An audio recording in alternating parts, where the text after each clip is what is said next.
So good morning, ladies and gentlemen, mesdames et messieurs les présidents, the directors, vice-chancellors, but above all, friends of India and France and India. We'll move to the first plenary sessions, which is Joint Challenges in Higher Education, Research and Innovation, which is a very original title, as everybody can understand, that I will moderate. So I'm calling on stage Professor Jocelyne Brandley, President Commission Internationale et Développement de la Conférence des Écoles d'Ingénieurs. Voilà. Merci, Madame.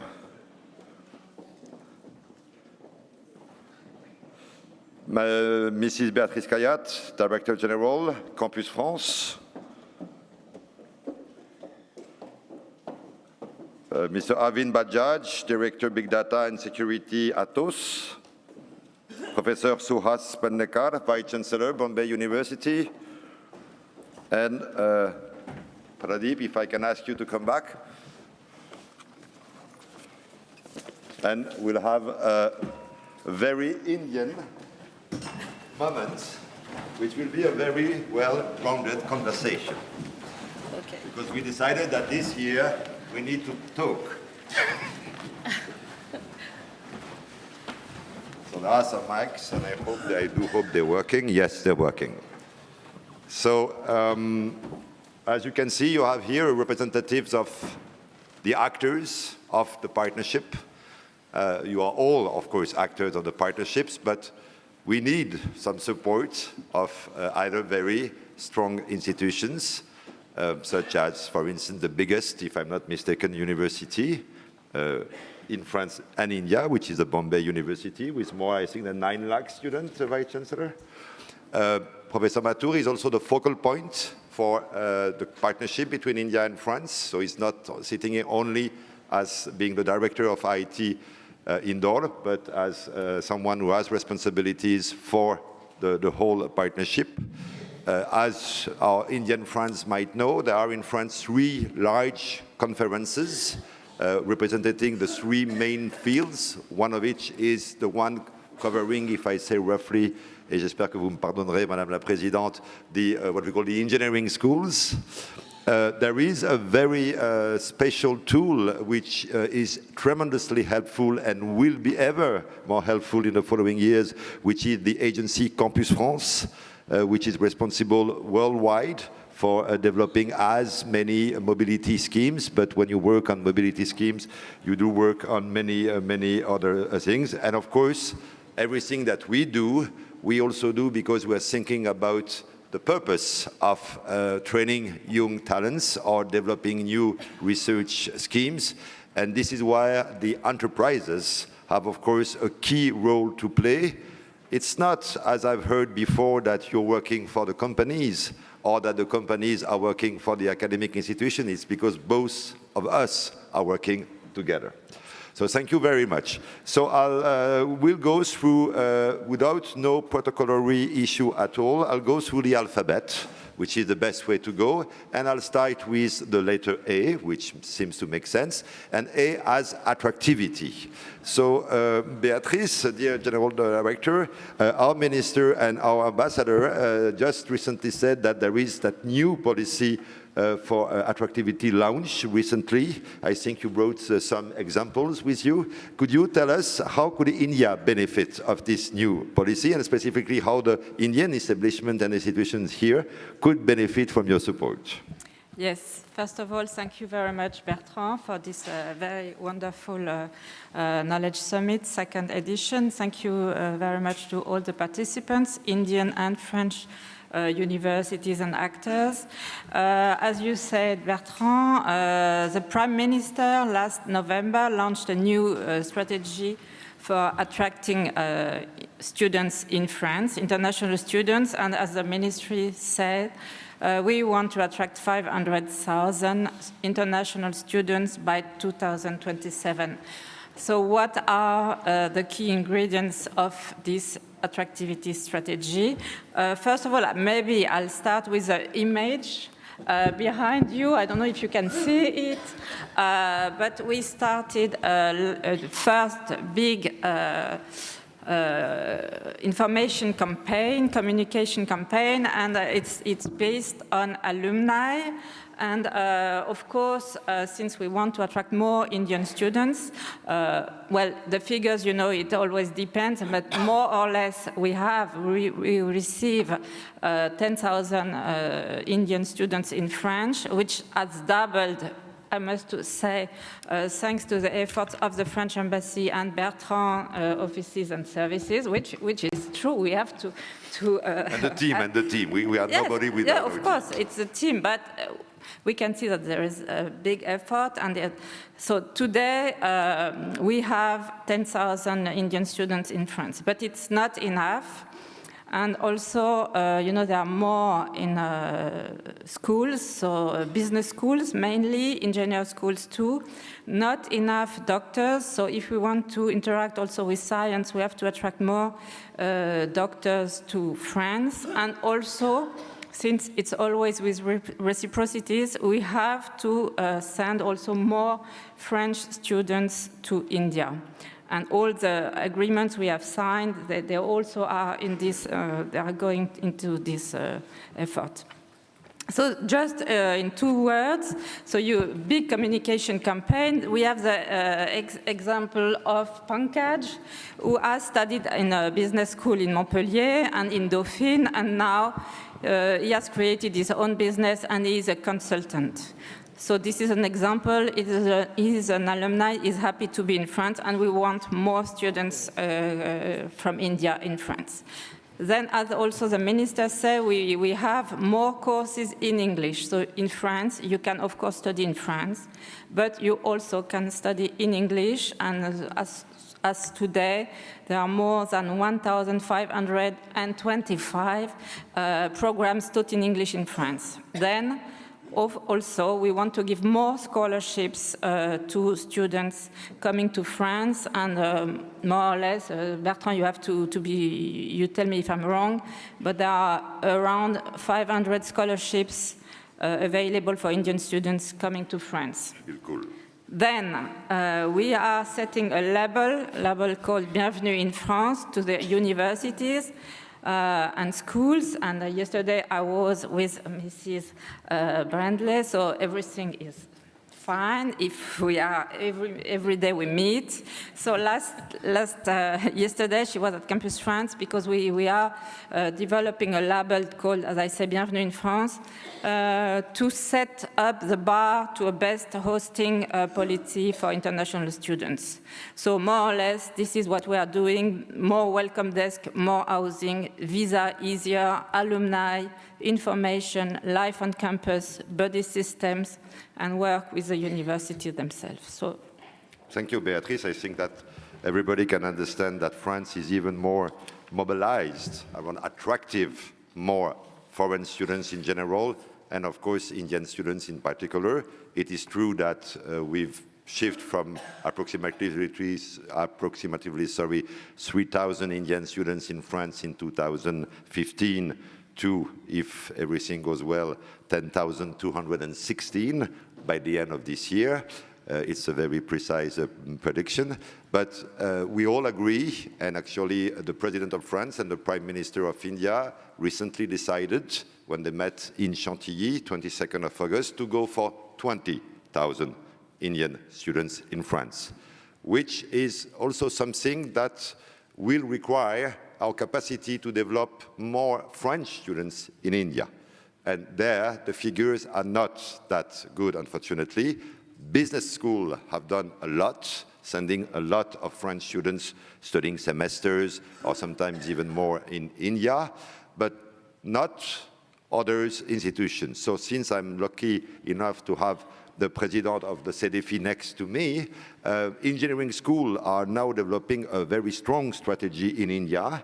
Approximately 40% of Indian students coming to France are now going to engineering schools, and Plezai and many others have done a tremendous work. But as in your position, Madame, what message could you deliver to our Indian colleagues and to our French colleagues about rebalancing a little bit the growth? Thank you very much. First of all, it's an honor for me to be here today. And I'm not the president of the CDP. I'm just at the head of the International and Development Committee, but it's really an honor for me to be here. Yeah. And so regarding the policies that we have and the strategy that we have in our engineering school, just to give you some words about this. Actually, we are around 30 engineering schools have effective partnership with more than 30 Indian universities. So the balance is quite good from this way. And these partnerships are made in are mainly related to mobility, exchange programs, and internship programs. Internship which can be done under with a duration of 6 months at least. And to a lesser extent, we have also PhD candidates mobility programs. We have research and university professor and lecturer programs, and also collaborative research program and double master degree. But for the moment, we have only 5 double degree program, which is not enough to us, so we have to encourage this. And this year, we have around 60 Indian students who have studied last year in our School of Engineering. So we have to be more attractive for Indian students also, and this activity can be enhanced by different ways. First of all, to foster this mobility would be to continue to develop courses in English. This is one point that we have to do, and also develop this double degree possibility. Afterward, we have also offshore campuses, which are really important for us, but at the moment we just have 2 of these offshore campuses. We have 2, one Loyola ICAM College of Engineering and Technology, and the other one, Maïdiria École Centrale. But we have only 2, so we would like to push this in order to have more than this. And after, we really have to develop this research program also between our higher education research center and companies. And we have just some difficulties raised by our French engineering school to encourage this partnership. First of all, what we saw is also that the Indian academic calendar differs a little bit from the French one. So this is something we have to work a little bit on. After that, as a French engineering school, we are accredited by the CTI, Commission des titres pour ingénieurs, and it's mandatory for this to have a B2 level of French language, to have the diploma, titre d'ingénieur, diplômé. So in order to do that, what we are doing in our school is to propose some courses in French, which are called FLE, French as a Français langue étrangère, in order for our international student, to be able to have this title. And after, one difficulty that we have also sometimes is to identify the good partner with similarity and common subjects. So that's also one point. And also, one thing is to find the funding in order to have this partnership. But what we have, the agreement on a mutual recognition of our diplomas, which was signed last year, give us the opportunity to compare higher students, and so to go a little bit further and to develop our partnership, which is really important for us. And as CDFI, we really have to continue promoting the agreements just in order to facilitate all our partnership and identify more quickly and easily some cooperation opportunities. So. Thank you. If you, Jocelyne, if you allow me, Indian style. Yeah. So French language, yes, French language used to be seen as a huge barrier. It's not a barrier anymore. But thank you for reminding us that to get the degree, a sound knowledge of French might be useful, as well as if you go to India, a sound knowledge of Malayalam or Tamil Nadu or Bangla or Hindi might also be useful. But you know, if we want to attract Indian students to France, the best ambassadors are probably the French students going to India. Yeah, you're right. Yeah, this is also some points, and the point for this for the attractiveness is also to not only the language but also the discover of the French culture, and that's also a point that we are working on, and what we would like to give also as an opportunity for the Indian student is to give them all what they needed to be able, for example, to work in French companies which are located in India. And that's really important because obviously you have all I'm also at the head of a school of chemistry, so you have to give a very good background in science, but it's not only in science, it's also on everything which is beside and which helps you to lead your career and so on. And I think that our French students have an important role to play for this, for opening the mind and doing that. I think, yeah, they really could promote this. When you discover a country because your friend next to you is that country, it's much easier. Believe me, when I was young, I had a lot of friends from all across the world. So let's shift to the Indian side, if I may say so, although there are no sides, of course, today. Seen from a university such as the University of Mumbai, which for us is still a little bit Bombay, so I'm now covering the letter B. Vice Chancellor, how do you see the benefit of developing exchanges with France? Of course, we don't expect the 900,000 students that you have, all of them coming to France, although we would be very happy to welcome them one day. But do you think it's better to send them as, when they do a master, or would you prefer exchange? Do you think it's more about exchange of professors, scholars? Do you think the research project is a good approach? And would you be happy to sign more agreements, specifically on a direction we're looking at, which is not only the dual degree, but joint degree? Je suis désolé, je ne parle pas français.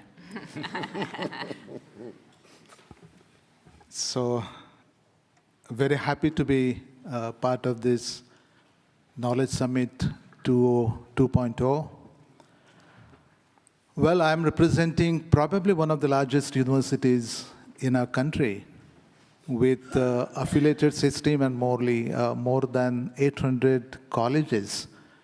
And even it is not just the vastness in terms of the student strength or the number of colleges, but even the geographical area, starting those who know Mumbai, ranging from Mumbai up to Goa border on one side, on the Gujarat border on the other side. Well, before taking over as Vice Chancellor of University of Mumbai, I was a principal of one college in Mumbai called RIA College for 12 years. And almost, I would say, 14 years back, the first agreement I signed as the principal of that college was one of the universities from France. And that is mainly because that was the only college in Mumbai offering a bachelor's program in French language. And every year we used to send students from our college here, and we used to accommodate 10 to 15 students from France to a college. After taking over the Vice Chancellorship of University of Mumbai, we have decided to expand that collaboration. In fact, today even I was to sign agreement with one of the universities for the same, but I couldn't do it because in our state, we need to take permission from the state government too, and the elections are happening, so there's a code of conduct, and we couldn't do the formalities.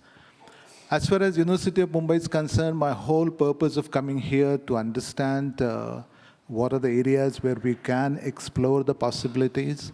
And I must say that University of Mumbai is probably the only university, maybe in the world, which had 720-kilometer coastal line under its jurisdiction. And not much done as far as this ocean wealth is concerned.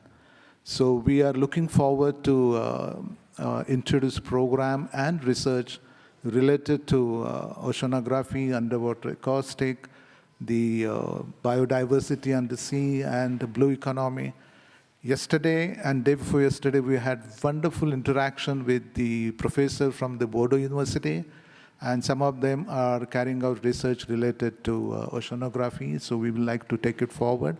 And second, of course, is the artificial intelligence. In many ways, of course, those my Indian colleagues know, India is the probably only country with the multicultural, the variation, not in terms of only languages, but even the geographical. And we face several issues in terms of the climatic condition changing. So we need to become more, sustainable on how we can use AI in all these aspects. At the same time, one of the challenges we Indians face, maybe in Europe countries, the AI is used in a bigger way. We have robots started replacing human beings. But a country like ours, where densely populated and 60% of population is a youth population.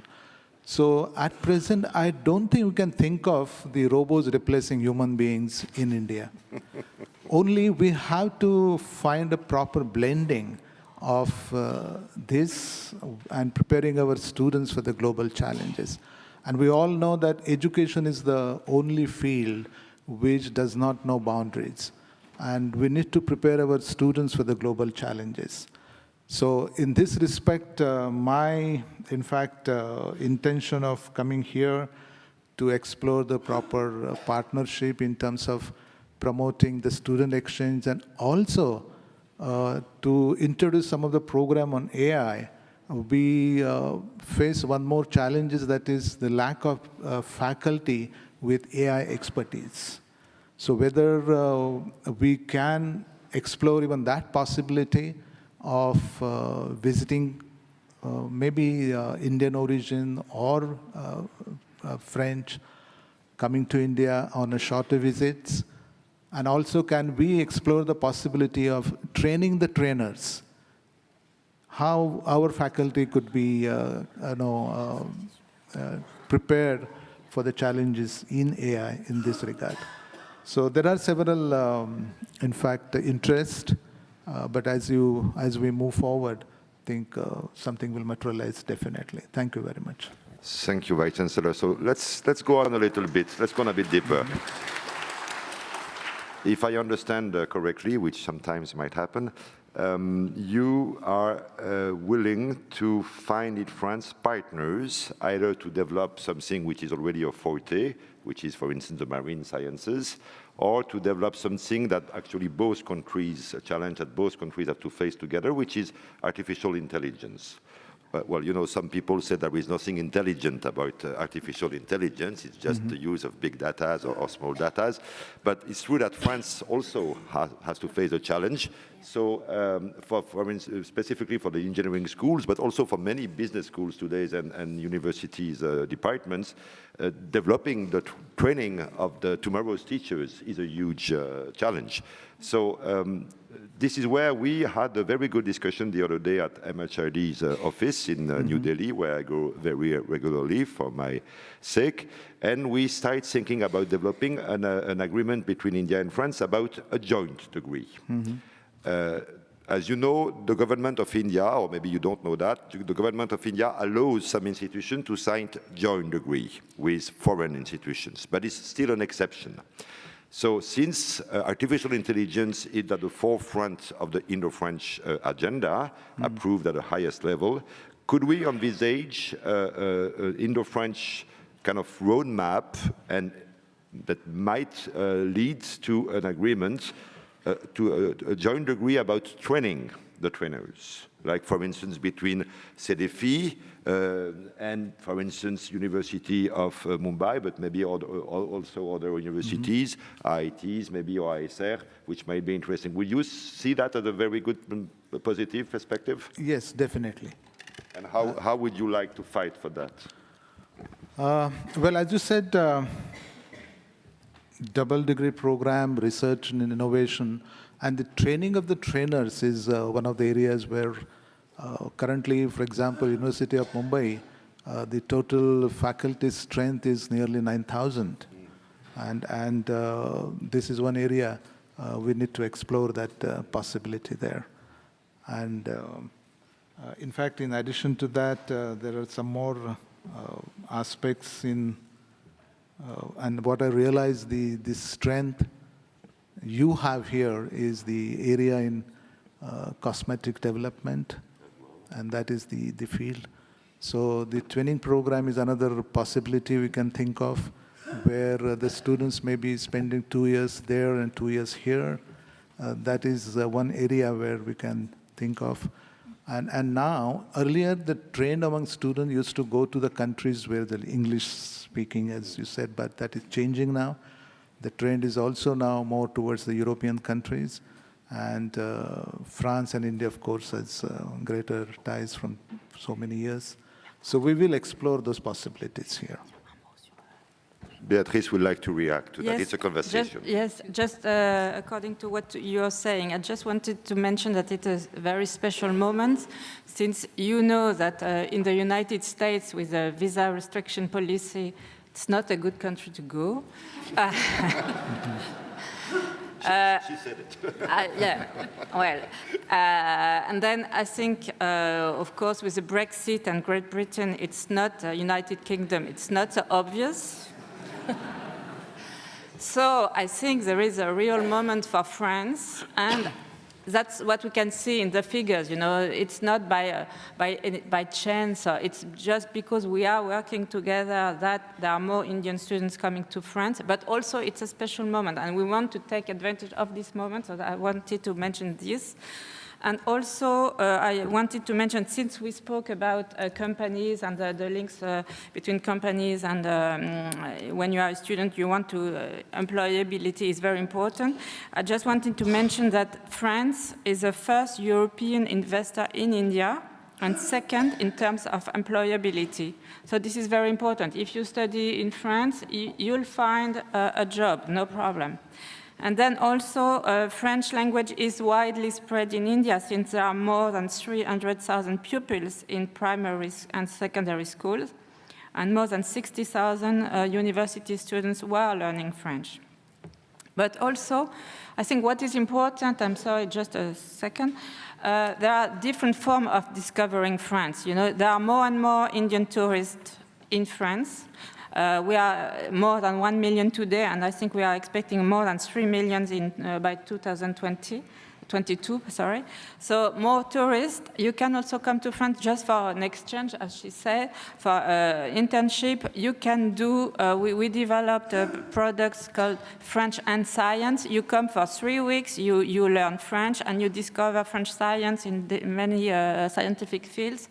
So there are many forms of discovering France and then going and study to France. This is it. Yeah, can I take a minute? Sorry, Chancellor. Sure. Yeah. Just wanted to say a few words. I just wanted to, I just wanted to say a few words about artificial AI. This is something, as it is applied, we have application in a wide range of topics, of domains, going from robotics to medicine and so on. And so, as you told, training needs really numerous and requires both a multidisciplinary and a transdisciplinary,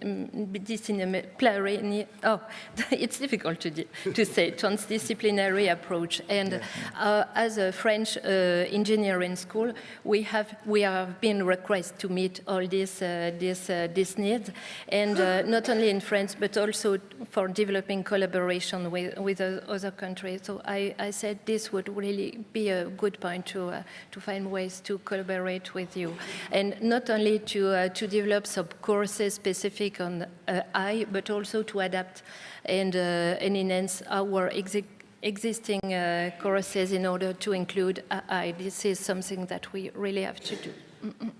Yeah. In fact, while talking about AI, there is one more challenge that we think we all are facing: how this AI is going to impact the educational field. how is going to be the scenario maybe after 10, 20, 25 years? People are already talking about cloud universities.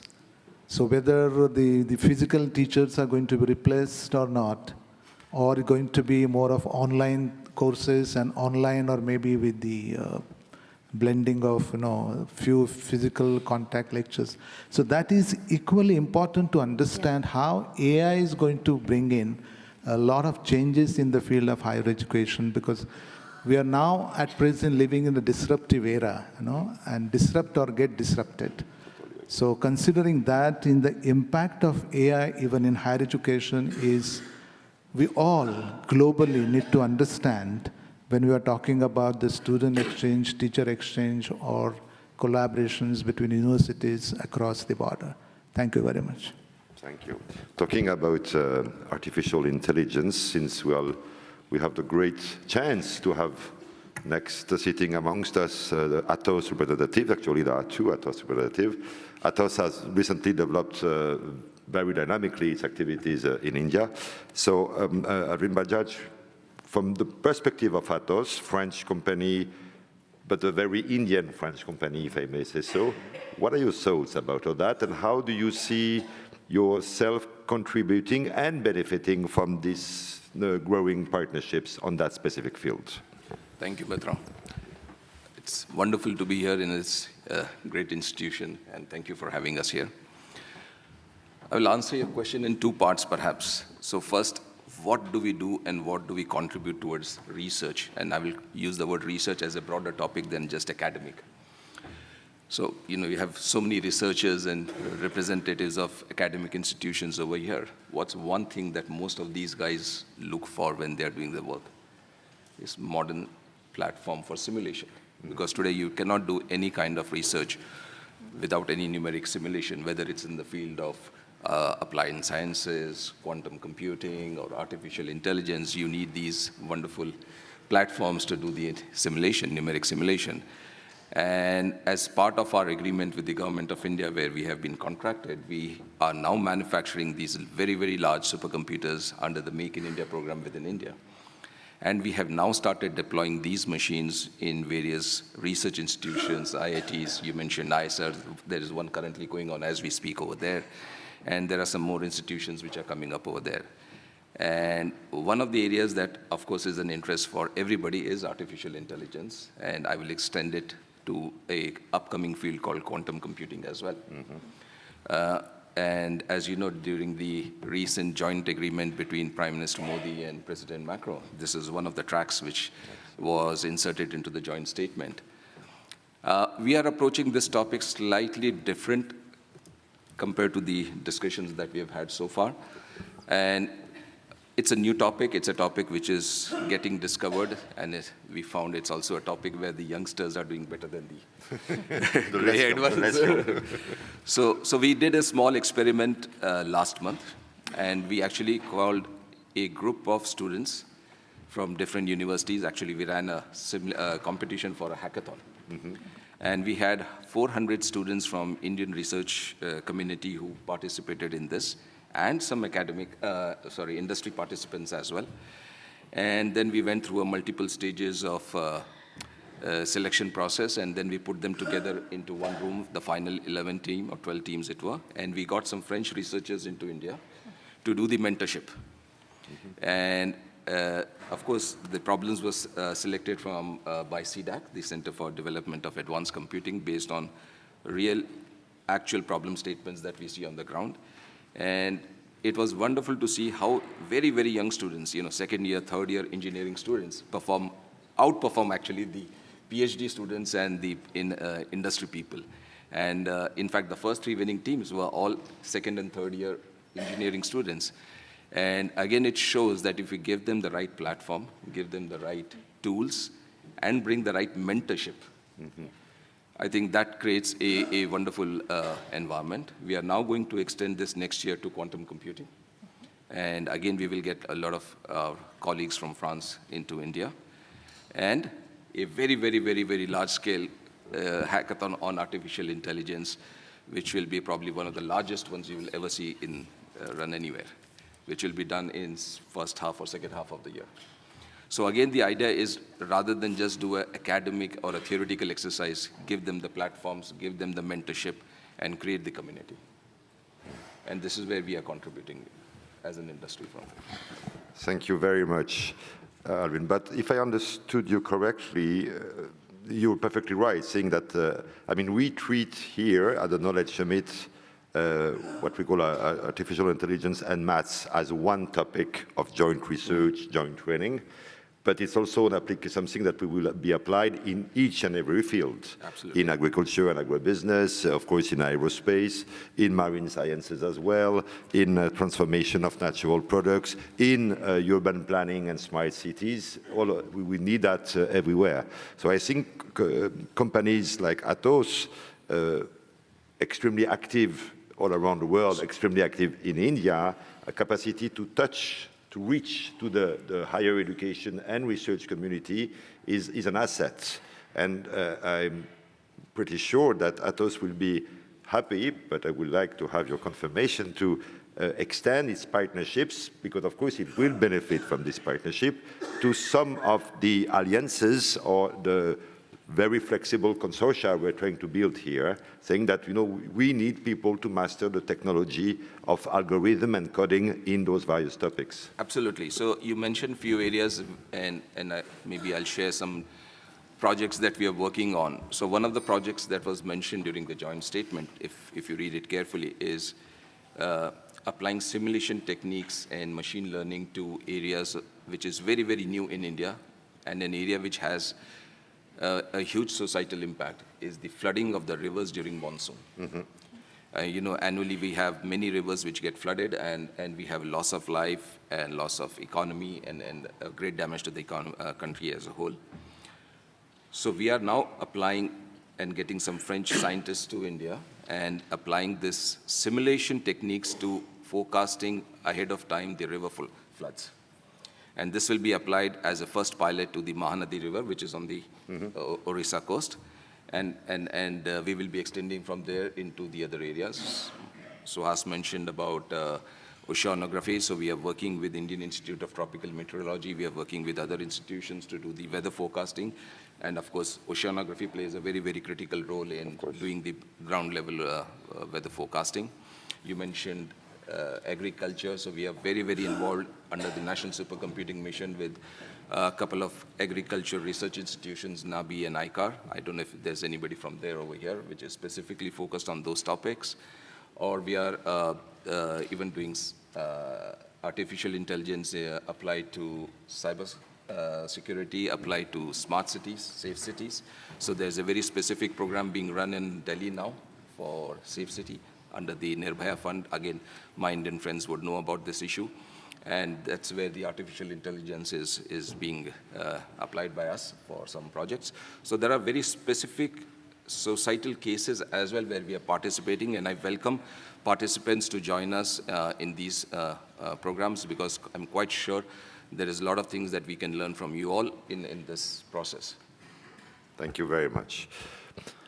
Dear Pradeep, in 2016, when I met you in your office, you very politely and nicely told me that France was completely out of the point, missing the point, not present enough in India. Why were the Germans so good and the French, apart from the wine, so bad?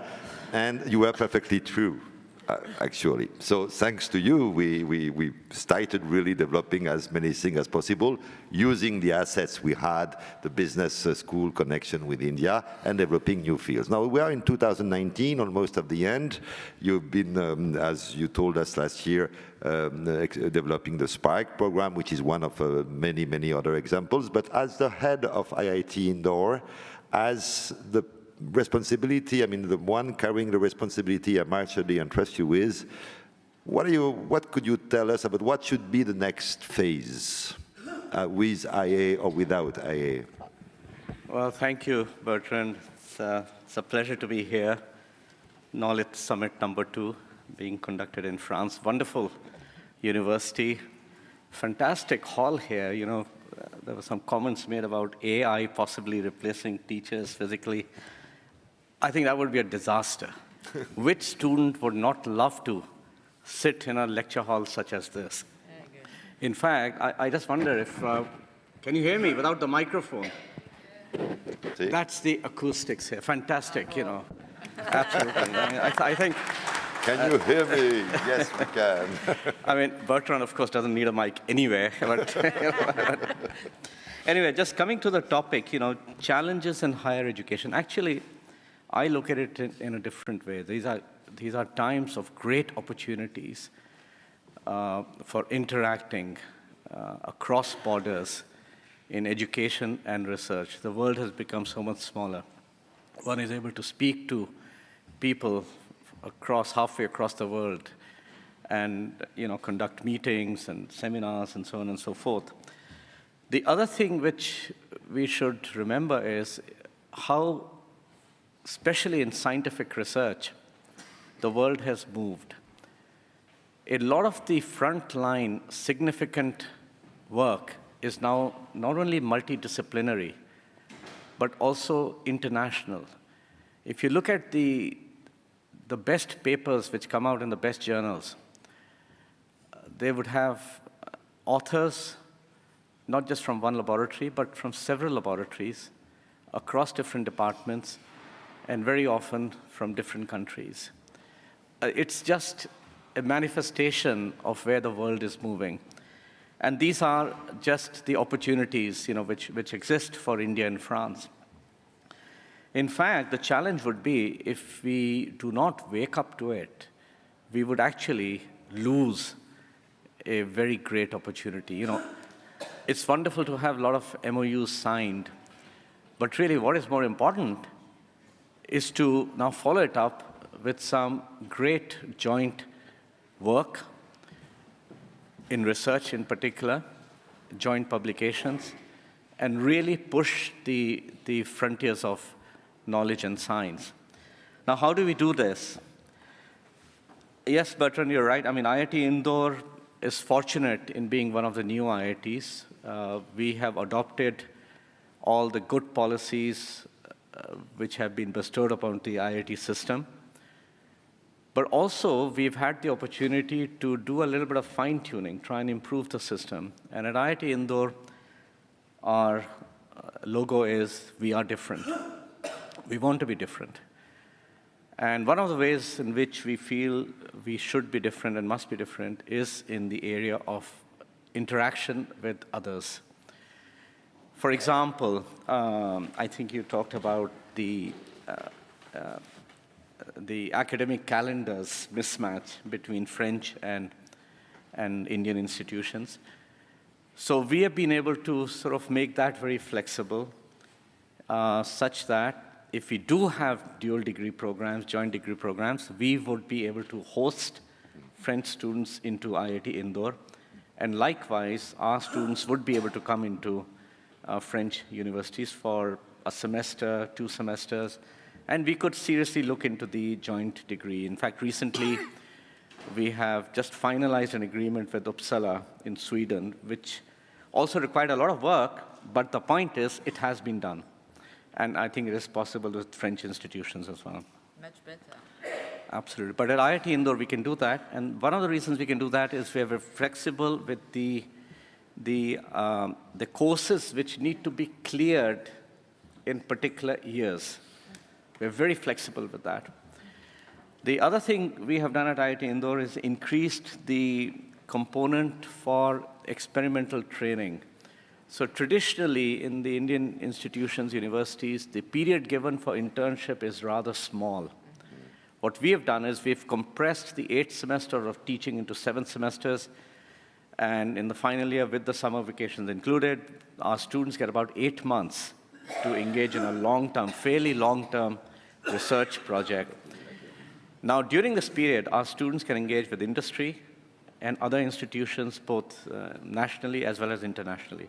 So several of our students have had opportunity to go abroad. I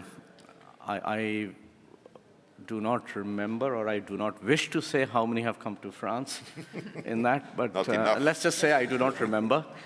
But I think this is an area where we can certainly, we would be very happy to have our students come here, spend some time, particularly so, so because many of the French institutions have very powerful linkages with the industry, unlike in India.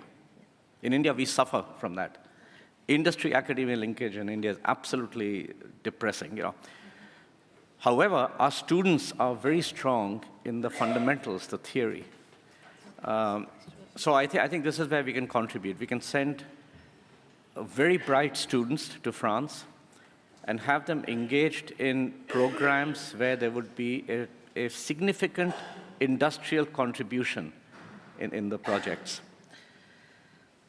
The other thing we can look at is something which used to be very popular, especially across the English Channel. I won't mention which country, but it's a program known as the sandwich degree programs. In fact, I myself studied in that. But somehow over there, like so many things in UK, that has kind of almost disappeared. But this is something which needs to be thought about again, and on a multi-institutional level.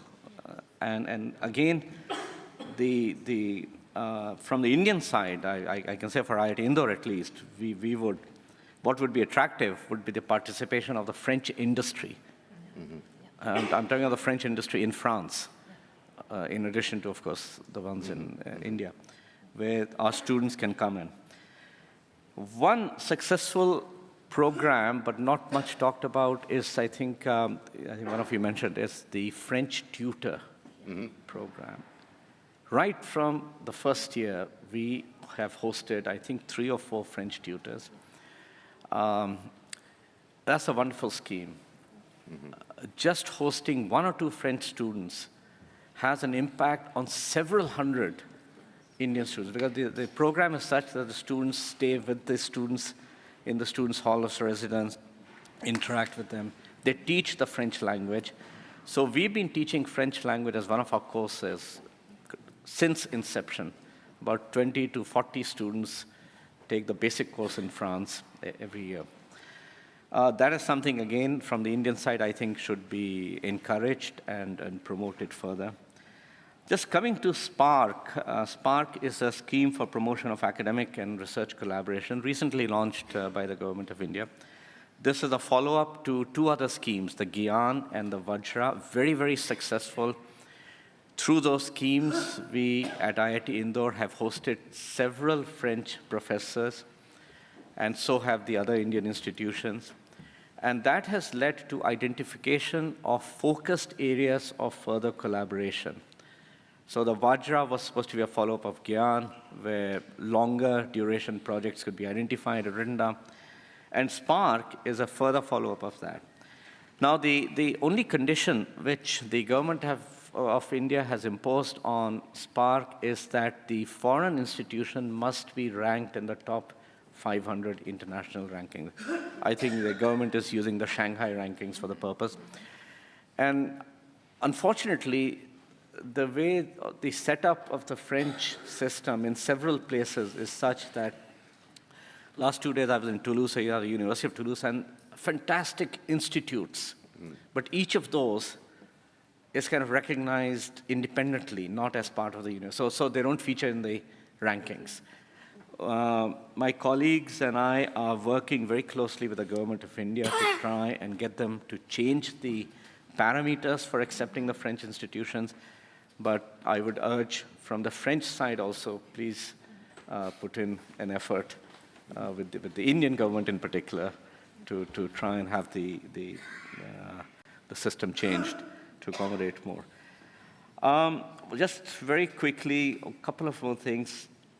I think, if one looks at it, the collaborations, the partnerships emanate from one-to-one identification of people and work.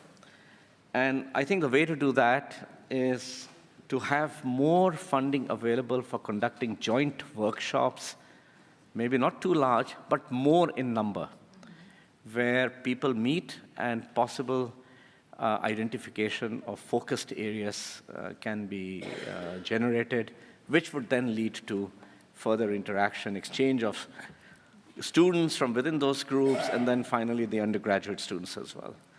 So I think that's all I have to say for the moment. Well, thank you very much. Thank you, Pradeep. Very insightful as always. A few reactions to that. First of all, in terms of the tools, we have now the Knowledge Summit, second edition. The idea, but it's not an idea, it will be a reality, will be to have it every 18 months, which is a good time span, alternatively in India and France. The idea being that you know you have a moment where you will meet your counterparts. Meanwhile, thanks to the support of Campus France, we have developed the Choose France Tour. The Choose France Tour is a combination of the classical admission tours and something we created for Bonjour India #3, which was the future tours. So now that we have the Knowledge Summit 2, the next Choose France Tour will be January, February. We would like to devote more space to the you-to-you or institution-to-institution with enterprises, like a very tiny Knowledge Summit. It always goes to 4 or 5 cities, including this here indoor, by the way. And this is we would like you to have a moment with your counterparts in India, with the enterprises, so that the dialogue goes on during the 18 months which separate the two Knowledge Summits. So know that it exists. We are co-funding it. It's very cheap, actually, for the benefit it provides, so do not hesitate to use it. Now, you've mentioned Uppsala, dear Pradeep, and I know the vodka could be very good there, but remember one thing, and that has, I mean, since I've been traveling all my life, and Beatrice has done the same, of course, France is hugely competitive because it's probably the best quality ratio for a student. You compare the price, you compare the quality, there is no better place in the world. But remember something, that each French partner that you will have has already probably 6 to 20 to 30 other foreign partners in Europe specifically, but also elsewhere. And I'm very struck that we have, and most of our French colleagues know it very well, we have what we call the German-French University, as we call UFA in French, Université Franco-Allemande, which is the largest consortium on earth. And many of French institutions already have extremely strong ties with German counterparts. So it's not that complicated when IIT Indore or University of Mumbai or any Indian institution would like to develop a very smart, intelligent, and not artificially intelligent partnership is, oh, by the way, do you have a partnership with my German colleagues? And to see if we could develop, because you're right, today a paper is written by 5 scholars coming from 5 different countries. And this is also one of the benefits of working with France, is France is actually one of the pillars of Europe. Right. You know our president's commitment to the European cause, right. And you might not know, because we are a bit like India, we are very shy when talking about our neighbors and lovers, but there are many partnerships you, as Indian partners, could benefit from. And one day, any student going to Germany should have 1 semester in France, and any students going to France should have maybe 1 trimester in Spain or in Italy or in any other country, because this is one of our forte. Campus France is also very involved in the Erasmus program, Erasmus Mundi. Beatrice, maybe you would like to say a few words about that, because I think this is an asset we're not using enough. Yes, you're right. As you know, the President Macron has launched the idea of European universities, and this idea has been funded by the Commission, and there has been a tender, and so in Europe, and France has the most biggest number of projects. So France is engaged, the universities are engaged into projects of European universities, and I completely agree with Bertrand. We should take advantage of this and have more links with Indian and European universities where France are very much involved in. So it's an asset for everybody. You come to India, you come to France, and you go elsewhere in Europe. Also, one point I wanted to add it, and also I wanted to thank the French companies which are present here. because they are funding the Young Leaders program. So I want to thank Naval Group, which is here, Dassault, Thales, Vicat, and EDF, Électricité de France, because they are funding a special programs where we, through the French embassy, and we receive them here at Campus France in Paris. And there are a group of around 15 young leaders selected by the French embassy in India, and they will come to France and discover France. And this is thanks to the companies. So 2 points. Europe is very important. Companies in France play a major role in the courses and the curricula.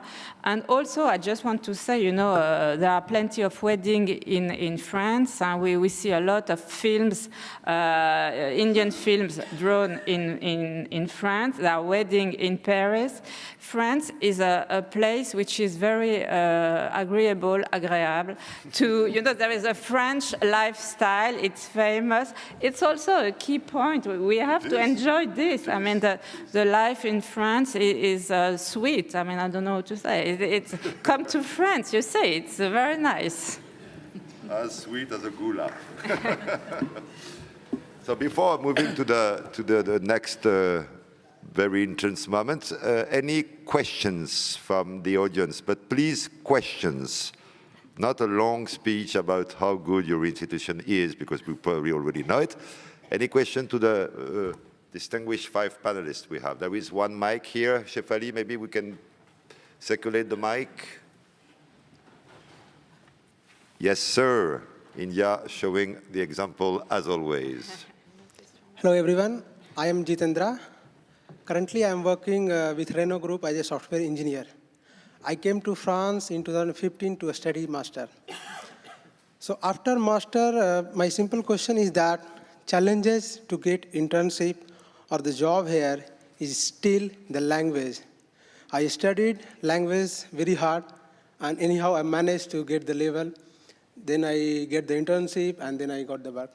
So how the French companies and the French universities are able to adapt and train very well the students coming from India to attract more and more students so that they can have adapting this culture and our work in the English languages. Yes. Maybe I can say something. Yes. Well, first of all, it's a very good point. Of course, you came through Renault, you make a master, and now but you say it's difficult to, I mean, we should improve our English in a way, which is true, but also, that there is some of counterpart. We want to have more Indian students. We develop courses taught in English, programs taught in English, but the idea is when you're here, you learn French. And you, as Indian people, you speak, I don't know how many languages, you speak English, you speak Indian, you speak, I mean, how many languages you speak, all of you, 3, 4, I don't know. You're very talented in language, so you should learn French. Yes, that's Bilkul. I agree with you. So as I'm a software engineer, so most of the time I talk with the computer. So even if I have the intermediate level of French, it's okay for me.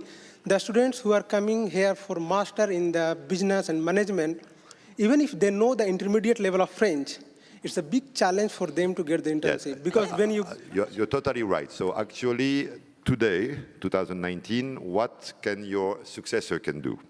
The French Alliance Française network in India is now the biggest in the world in terms of students. So we overtook the US, Latin America, and so forth. So there is a good chance that next to each and every institution, there is already an Alliance Française. If there is not an Alliance Française, there will be, before the end of this year, a new tool that we are creating, which is called eSpace France. Thanks to Dr. Gouven, we'll open one in Dehradun, we'll open one in VIT Vellore, we'll open one in lovely University Punjab, and we'll open one in Cotton University Guwahati, and that's just the first, and there will be many more, which could become tomorrow a place where to learn French. Ideally, If you're a reasonably intelligent Indian student, which is the average, it will take you between 1 year and 1.5 years to get to a sound A2, B1 level. So ideally, you should go to France, even if you study in English, with quite a solid, reasonable intermediary knowledge. Then while in France, and I think now almost all the engineering school, business schools, all of them, they have developed their own French course, what we call FLE, as Jocelyne was saying, French for actually foreign learners, which means that before going, you got the A2, B1, while in France, you go to the B2, and with the B2, you got the degree, and with the B2, you got the internship. And then, of course, you'll go to the C2, and one day the D1 when you will be able to talk with me. But basically, that's it. That's it. There is already more than 5 lakhs Indian learning French, at minimum, probably 700 to 800, but there are no viable statistics in India. So we are working a lot to support the teachers, because we have a problem of the quality of the teaching of French in Indian schools. We developed a new program called School for Excellence in French, all across India, and we put a lot of training sessions for trainers. Now, we also redeveloped something that Pradeep was mentioning, which is a program for Indian institutions to have what we call now French language assistants.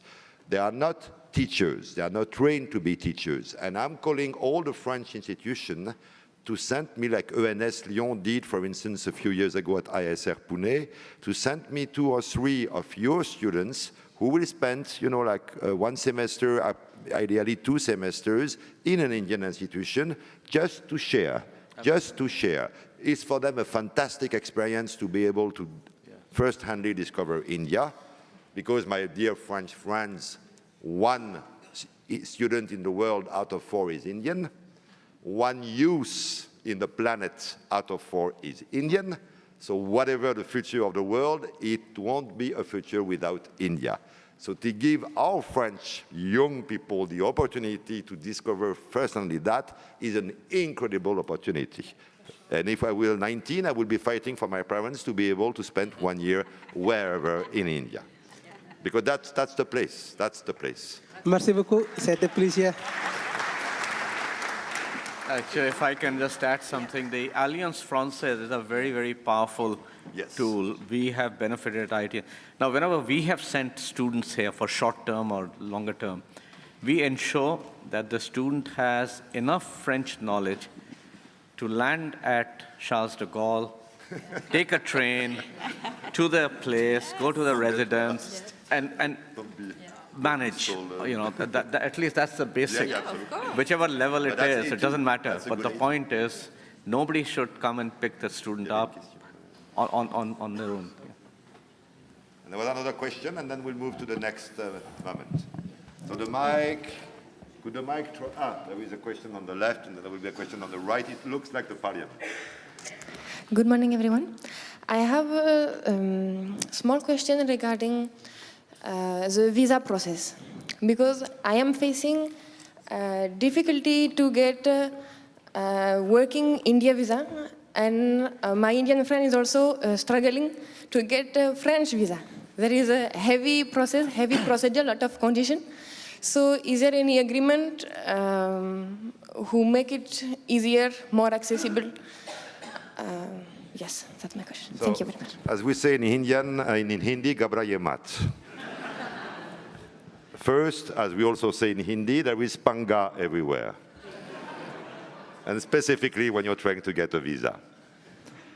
But the good news is, we have signed last year, the same moment where we signed the agreement on the recognition, the mutual recognition of degrees, we signed an agreement about helping the mobility between, PhD students, young professionals, all these people that both countries need. It's a complex agreement. It was seen by the Home Affairs ministers for months because, when you give a visa, you touch a very sensible chord in some places. That agreement was signed, and it's now being on the process to be ratified by both countries. It will take some time because it has to go in front of the parliament, both countries, to be formally ratified. But I'm quite optimistic that we should have it by probably the beginning of next year. That will help us a lot. Now, every week, and sometimes every day, we have very strong, friendly, frank conversation with our friends here and there to help to facilitate the visa issues. For a student, for an Indian student, it's actually now very, very easy. Very easy. We used to have a very high rejection rate, which has dramatically dropped in the last years to, on average, 12 to 14%, which is reasonable because not each and every project is good. Of course, any student moving thanks to an exchange encounters no problem at all. If you let us know it's between the framework of an exchange, there is no difficulty. For young professionals, it's very difficult. Both sides, because both sides are, a bit, always put yourself in the shoes of the people at the visa section, who first of all don't necessarily have a clue about what they are talking about, and B, do not know how to appreciate. So this is why we need that agreement to be signed so as to clear that issue. Now, in the end of the day, it's not robots, neither on education nor on visa, which might be a good thing. So there will be always a place where it will be nicely done and a place where it will be roughly done. But believe me, when we say that we are fighting a lot with our colleagues of the MEA of India, with our colleagues of the Indian Embassy in France, which is extremely helpful. But in the end, a visa is always un ministère de l'Intérieur, Home Affairs, and it's difficult. But again, on the attractivity policy, we have new rules and regulations. Yes, I just wanted to add, it's part of the strategy Bienvenue en France, so choose France, and there is a specific point on visa. It must be eased for students, and also there is a special agreement for Indian students. If you are a master and if you are Indian, if you have a master in France and you are Indian, you can stay 2 years. It's automatically to find a job in France, to have a first experience, and it's special for India because the other nationalities, they can stay only 1 year to choose to find a job. So it means there is a will to attract Indian students. So that means that we love you. Last question. So I am Samir Khandekar, professor at Indian Institute of Technology at Kanpur. And I have a very long association with France, more than 15 years now, on many, many levels. My experience is that whenever I come to Lyon, for example, or Toulouse or Marseille, and I give a talk to the students, I always get an internship student from that group. It has continuously, I welcome now the 8th student in my lab. So my question is, can we create a platform wherein specific groups, research groups can register, and they can give a webinar or a one-to-one interaction between a half-an-hour slot to the students of diploma who are about to go to internship. Because the information which students get from the press and from the internet is very different from what India is. You all know it, we all know it. And then it is not only the students, also the parents of the students have to be convinced that the student, because the French parent is very concerned about where the student is going, where his child is going. Everybody is concerned like that. So my question is, can we create a platform, like a virtual platform, where Knowledge Summit every 18 months is welcome, but in between every 6 months, every semester, can we have a platform wherein specific research groups, professors from India and France are actually giving a webinar to a group of select students who are interested to go to India, for example. So if this can be done, I think it will go a very long way. It doesn't cost much, and it will go a very long way in actually enhancing whatever we are thinking. Very good. So I suggest that IIT Kanpur, with one French partner, develop the platform, and we will support it. Yes, I think we can do that. Yeah, absolutely, it is doable. Done. So before we break for a little while, I would like now to move to the next moment. You remember, those of you who were there at the Knowledge Summit 1, but you could stay here, that we launched last year the Indo-French Education Trust. So I would like to call on stage Mr. Prashant Lauti, Mrs. Jessica Duvernay, and Monsieur Etienne Cazin. Monsieur Étienne Cazin is from Sciences Po, Director International Relations. Mrs. Jessica Duvernay, the VP Corporate Social Responsibility of Legrand France. And Mr. Prashant Lauti is my friend, which should be enough. He's the Managing Trustee, Krishna Kriti Foundation, and the Trustee founder of the Indo-French Education Trust. So 1 year ago, actually 18 months ago, we launched the Indo Education Trust. In 2 years, more than 300,000 euros gathered, let's say, and 42 Indian students able to travel to France for either short-term or long-term. Now, I will first ask Jessica, because anyway, ladies first, why did Legrand decided to support the trust? Yes, so this one is working, it's okay? It's working, but you have to pick up. So actually, it was 18 months ago when President Macron came to India. There was strong discussion. There was discussion between. Yes. Okay, I don't know anymore. There was discussion between Legrand representative locally of Legrand India and people from the embassy, and they decided to strongly commit to support students to come to make some masters in France. Why? Actually, Le Grand Group decided to, is supporting some specific topic in terms of CSR, corporate social responsibility. We really, we act strongly and we support topics around education, employment, and some other topics, but education is really a key area for us. So, because because the willing of the the French embassy in India and what Le Grand is targeting in terms of CSR responsibility was meeting, we decided to launch this program, this partnership. Yeah. Merci beaucoup, Jessica. So I hope that Le Grand wisdom and intelligence will, like a nice fashion, will transmit to other companies. Because there is a need. There is a need. We are giving 500 scholarships of every kind every year. Clearly, as we say in Hindi, kafi nahi hai, it's not enough. So we need to have more support. So from Sciences Po, Etienne, Sciences Po has been receiving Indian students for almost as long as Sciences Po existed. Of course, before they were not considered as Indian, but they were already Indian.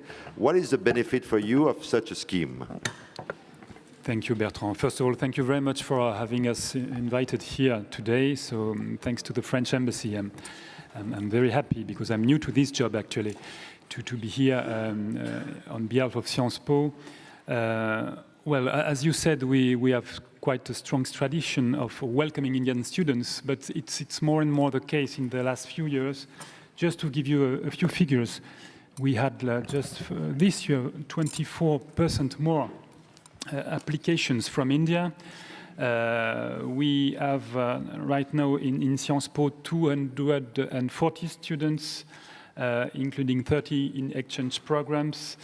But the trust scheme arrived very, very well in our strategy because it's a very powerful vehicle to reach private companies and to try and make private companies and institutions like ours agree on common goals. Namely, last year, thanks to you all and thanks to you also, sir, we had a very, very bright young woman having a scholarship from your side, Mademoiselle Suhita Dugar, and she's right now in a dual degree in public policy and management. We are very happy of having her. And I want to say a few more words about the Sciences Po policy in gender matter, because of course it's everyone's now priority to make the gender issue very much in the heart of academic exchange. But at Sciences Po, it's if I may say, even more urgent. The director of Sciences Po, Frédéric Mion, is an ambassador of the UN program called He for She, which is a very interesting initiative of one of the best group of universities in the world to push the gender issue very much at the core of the institution. As far as we are concerned, we will reach for next year 30%. It's not enough because we should reach more than 50%, but we will reach 40% of women at every position within the institutions. And of course, we want to do exactly the same for the students. So the fact that thanks to Le Grand, thanks to the Trust Initiative, we had a very bright young woman is a symbol of what we are trying to do right now. Thank you, merci beaucoup. I think it's very important to think about the he for she, or actually one day maybe also the she for he, and because actually it's a question of parity and equality and justice, and gender shouldn't be an issue but only an asset. Believe me, I have 5 sisters. Prashant, and my mother was among the very first French ambassador in the world, and let me know she had to fight for that. So I know the cause. Prashant, you very generously accepted to establish the trust in 2017. Then it started to become operational in 2018. Next year we'll have the 3 years, which in India is very important birthday. Could you tell us about how does it work? How does it facilitate everything? It was almost 11 years back when we started the first scholarship, sending 2 and 3 Indian students to France every year to study arts. And it was basically an initiative by my trust, and I think everyone at the embassy in India felt that that's not good enough because one trust can only do to a certain extent. So on their request, we started the Franco-Indian Educational Trust, this 3 years. Basically, this is a trust which facilitates companies who want to do CSR activity in India and send Indian students to France. It could be in any field. So earlier when we did, it was only in the field of arts. Then we moved to architecture, heritage, museums, and design, but I think it was not enough. So now it's medicine, it is engineering, it is, even I think pastry, one of the girls had gone pastry. So we have opened all the fields for Indian students to ask for scholarship. We've been very lucky that the 3-4 Lagran is the biggest supporter of ours. Other 2-3 institutes have supported us, and we're looking forward that many more institutes will support us. And on the other side, we also would request the institutes to please send us really good students who would like to come to France, and maybe we could exchange it with the different companies and see if they would like to sponsor them. Thank you, Prashant. I think there are 2 very important points to know. A, the trust does not take a penny out of the money given by the mécènes, the philanthropists, the companies. Prashant is paying on his own all the management costs. So actually, you're also a benefactor of the trust, Prashant. So when a company like Le Grand gives, let's say, 1 million euros for the mobility, 1 million euros goes for the mobility. No panga there. The second thing is that the trust is independent, is Indian. Next year it will have finally the GAT, the CSR, blah, blah, blah, all the necessary papers. But the selection of the students is made by us. Like we do the selection of any scholarship incumbents, we do the selection based on the profile sent when we launch the campaign. So it is also for the companies and the institution a safety to know that A, there is no money taking out of the support, and B, the selection is done in a very professional way and a completely neutral way. What we want is the company to tell us if they prefer women in industrial design. Thanks to the trust, we sent the very first Indian students to École Nationale de Design Industriel, which is not very far from here in Saint-Étienne. That was the first in history. Or to study political and gender social issues at Sciences Po, which is not a first, but it's also a first. Use the trust. use the trust, it has to grow. Our aim is to be able to support 1,000 mobility per year. We are not there yet. We are 500 on the Embassy French Institute side, thanks to the trust 42 now, but we have to do more. So tell all your friends, the companies you know, the local governments, the government of Maharashtra was also thinking about using the scheme, that there is a need to support more mobility. And it could be also very short professional mobility. We build the trust to allow someone who has already a PhD or a master degree, is working in enterprise, but has kept his link or his or her links with the institute, to be able to go, for 3 weeks professional training, or 3 months, or 3 years. And in research, and in applied research, and in fundamental research, it's completely open to all, each and every field. And to show that, can we have a little bit of Bollywood, please?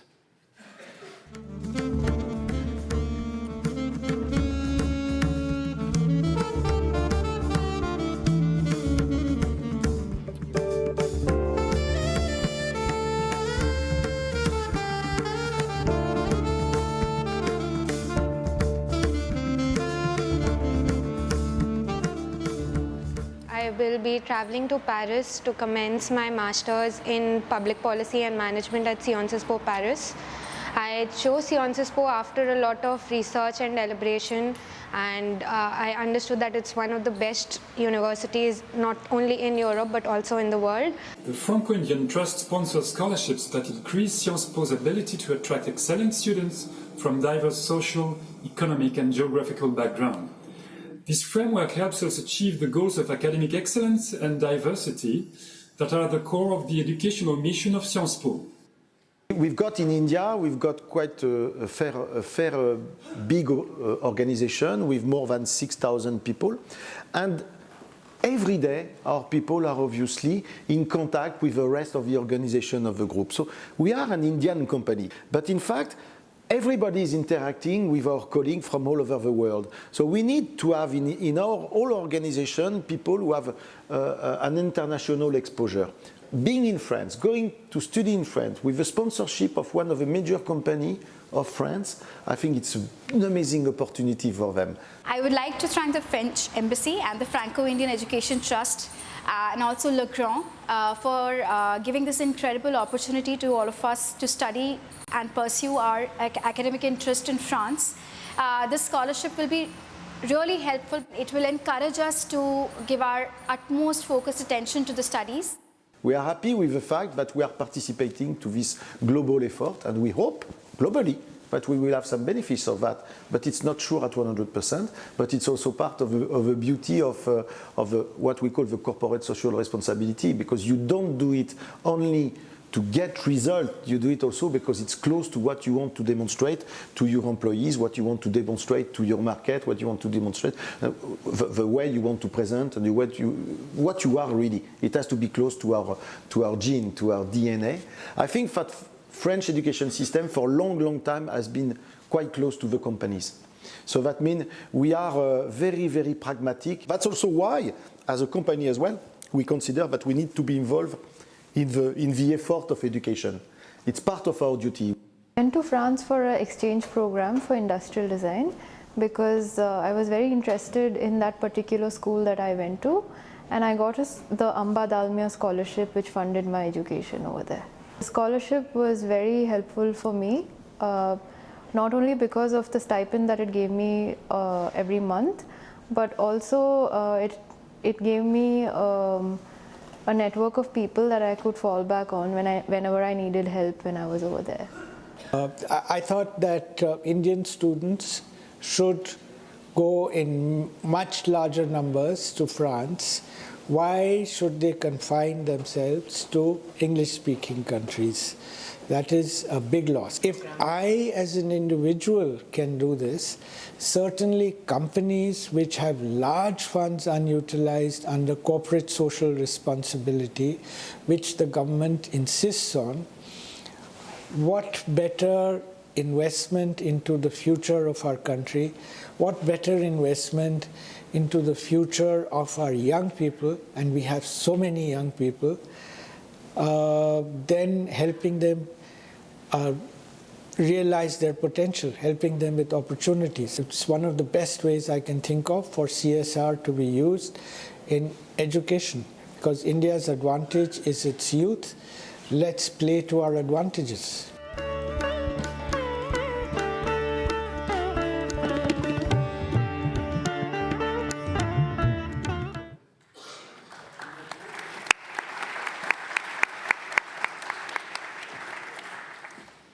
Okay, now we are going to move to the second panel, dedicated to new models of Franco-Indian partnerships on financial mobilization.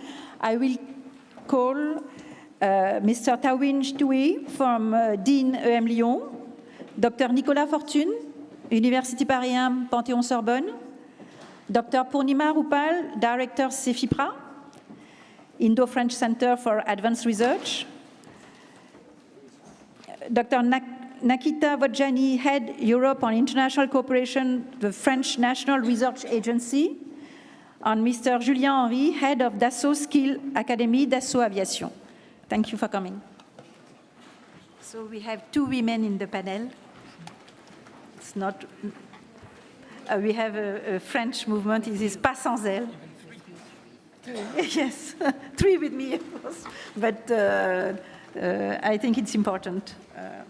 Okay, so during this plenary, we will address new models of training, new models of research programs, new public-private partnerships models, and we are also going to look into the specifics of the French and Indian ecosystems, as well as the, of course, important added value we are looking for our collaboration. In fact, over the past 3 years, we have been pursuing academic institutions on all our partners, in fact, to intensify and diversify partnerships so that to multiply entities to be part of our Indo-French initiatives. Our goal, in fact, is to integrate more efficiently student mobility, research, and training, working along with the companies. So these three elements, mobility, research program, and training, has to be linked, and the idea is to develop like flexible consortia of academia and companies based on some concrete projects on global challenges. It can be AI, we have discussed a lot previously, renewable energy, sustainable agriculture, marine science, which are also a priority of our two countries. This strategy, in fact, has been reinforced by political choices at the highest level, and mainly during the last visit of Prime Minister Modi in France in August. So we have been organizing the Knowledge Summit as a bilateral platform to build synergy, and we would like you to make use of it. It's really for you to gather and to build program, build consortia, and to work together. I would like now to introduce our first panelist, which is Mr. Tawin Chtoui, Dean EM Lyon Business School. I would like first of all to thank you for co-organizing and supporting the second edition of Knowledge Summit. You were also present during the first summit, and you have signed at that occasion an agreement with Xavier University towards the creation of the XAVIER EM Lyon Business School. It would be a great insight for us to learn of the condition which led to the realization of the development of this program, and particularly what is EM Lyon international strategy. Can you first reply to that, and we'll see what are the interactions with India. Thanks a lot. Good morning, everyone. The objective of EM Lyon Business School in the last 5 years was to move from international to global and then to multi-local strategy. What does it mean, and what is the difference between the three concepts and the three strategic levels? First, international was just to be a French institution with international relations, a French institution with academic partnerships, classic academic partnerships that we developed for several years. That means to have an exchange of students, an exchange of professors and staff. But is it sufficient to develop an international mindset? If we spend 3 or 4 months abroad, is it sufficient to have this global and international mindset? We are convinced that no, and that's why in the next step, we try to move from international strategy to global strategy. That means to move from France-centered business school with international activities to an institution consisting of global networks of campuses and polycentric organization. So we created 3 new campuses in 3 different regions of the world. We created one campus in Morocco for African perspectives. We created one campus in Shanghai, in China, and then in India. And the idea to be global is not just to duplicate the model which is French or European model in these different contexts. To be global, we need to adapt ourselves. It's very, very important. That means to create programs which fit and answer the need of a global thinking spirit that we want to develop in each context. And this global spirit could be developed by this mobility that we could create between different campuses, but also by developing global faculty and research, very important. So we actually have 50% of our faculty and research which are not French, and 90% of our faculty which have international experience. Be global also is to develop global programs and contents. Global BBA, where students could move from France to Africa, to India, to China, in different ways. And this is very important to help them to develop this global spirit. It's also creating an international advisory board with 9 different nationalities. It's to design and to have our Dean of China and the Dean of Africa in the executive committee of the school. And with all these dimensions, we could speak about globalization. And it's not sufficient also because the next step was to create multi-local perspective. That means to move from the number of students and the part of international students within each program to the impact that we create and that we generate in each of our contexts. The quality of a business school, it's not just the number of students or the part of international students or professors. It's mainly its impact on the context on which we decided to establish ourselves. How we could answer the societal needs, how we could answer the economic needs of each context. So it needs to understand what are the issues and what are the challenges of each context in order to try to answer them. Speaking about gender diversity, speaking about social diversity, speaking about helping companies and economy to develop entrepreneurship, to create company and create employment.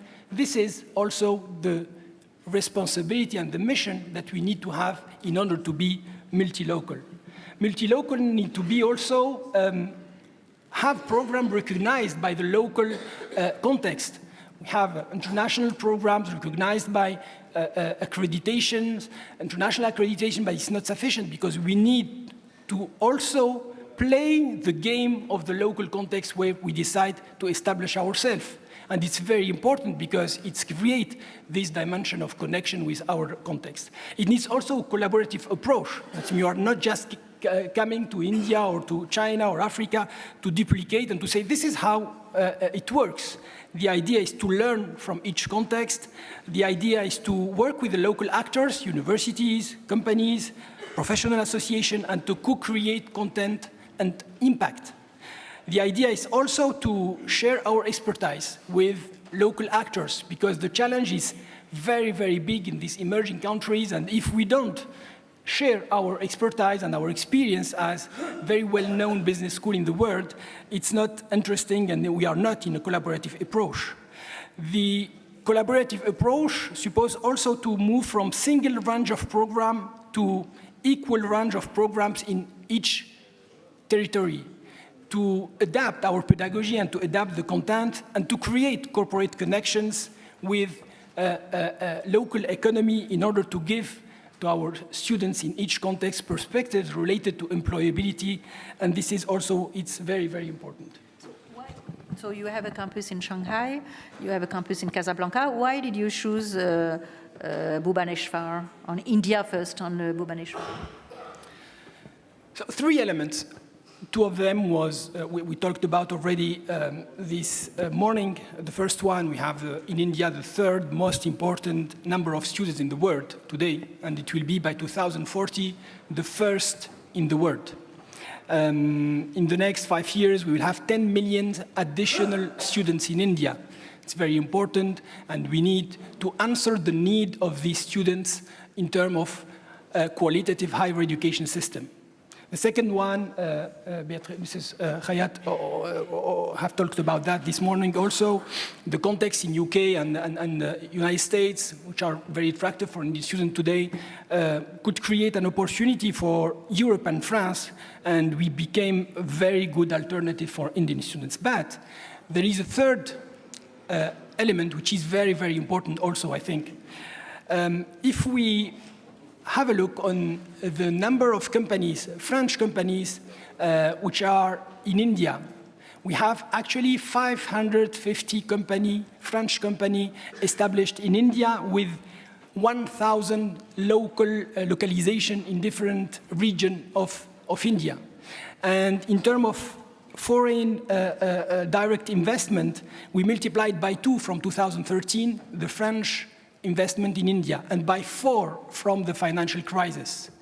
Today, France is the first European country in terms of foreign investment in India, and one of the most important in the world, with 38 big companies of the CAC 40 in France, which are established already in India. So there is a very big potential of employment in India because these companies, this French company, created already 300,000 jobs. So it's very important to consider that, because their need is also to have students, graduates, who are able to understand and to think global, but to understand the culture, the French culture. So we developed this partnership with XAVIER University in India, but with the ambition not to have a school in India, but a school for India. And it's completely different. Our project was this: how to contribute to be an actor, a positive actor, an impactful actor, in order to help Indian students to develop global perspectives of their thinking. Because in India today, the most important skill that recruiters are looking for leadership positions is international spirit, is global thinking, is the most important skill that we are looking for. So with an international business school for India, we could offer them all the global context that we offer at EMLYON Business School with our different campuses, but keeping the connection, while keeping the connection of the context, local context. Because if we want them to be an actor tomorrow in an Indian context, they need to keep these connections. And that's why we propose this offer with students who could have and develop global spirit, global thinking, and keeping local connection and capacity to act tomorrow and to be positive actors, entrepreneurs. Entrepreneurship is one of the main important things for EMLYON, and we need also to help entrepreneurship spirit in order to create jobs for the future. So concretely with Xavier, how do you deal in terms of resources such as financial resource, human resource? Concretely, how did you build these partnerships? What is working? What is more difficult? So that our colleagues can have some insight of some recommendation from your side to develop a campus in India, for example. Yeah, to be honest, we are actually both investing significant amounts of money without looking immediately for feedback, for return on investment, because it's a long-term view and it's a long-term project. Actually, we are investing, and we are convinced that it's important to invest, recruiting professors, developing cooperation and connections and partnership with companies, developing this joint brand, which is XAVIER EMLYON Business Schools, because it takes time, and creating a connection with entrepreneurial ecosystem. And it needs time and investment and money. And we collaborate together in order to invest with our partner to develop this in long-term perspective. So you are working with French companies in India, I suppose, but also Indian companies? Or? Absolutely. The idea is to work with French company located in India, but also Indian company who need to have international perspective and perhaps looks to the European market or African market, because the link between India and Africa is more and more important. And as we are located in Africa, we could give them this perspective of better understanding the challenges of the African or the European market. So the idea is to have this collaboration with these two types of institutions. So I think that our ambition is not to make profit with our local activities. We will reinvest. If there is value added, we will invest all in research and in quality there. But I think that if we are able to develop our joint school together there, we will be much more attractive. As a business school in France, we'll attract more students here, and it will be, for the school, finally, a very good value added. So what would be, finally, the recommendation you will give? Just one. Yeah, just one is to think multi-local. So stop to think to duplicate systems, stop to think just part of international students. We need to think about the impact that we could have when we decide to develop our schools in different regions of the world, and to also think about the students, Indian students coming to France, because we talked about this a lot this morning, but we need also to talk about French students going to India, and we have a lot to learn from Indian context. Frugal innovation, we have a lot of students going there, and it's very, very important for us. So we need to think about the two ways of collaboration between our institution and students. Okay, thank you so much, Terry. I would like to continue with the education aspects with Mr. Nicolas Fortune from University of Paris.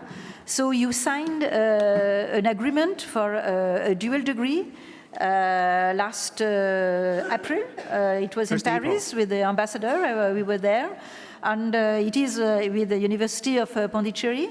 Can you just, because it's also dealing with companies and all, with French companies in India and Indian companies.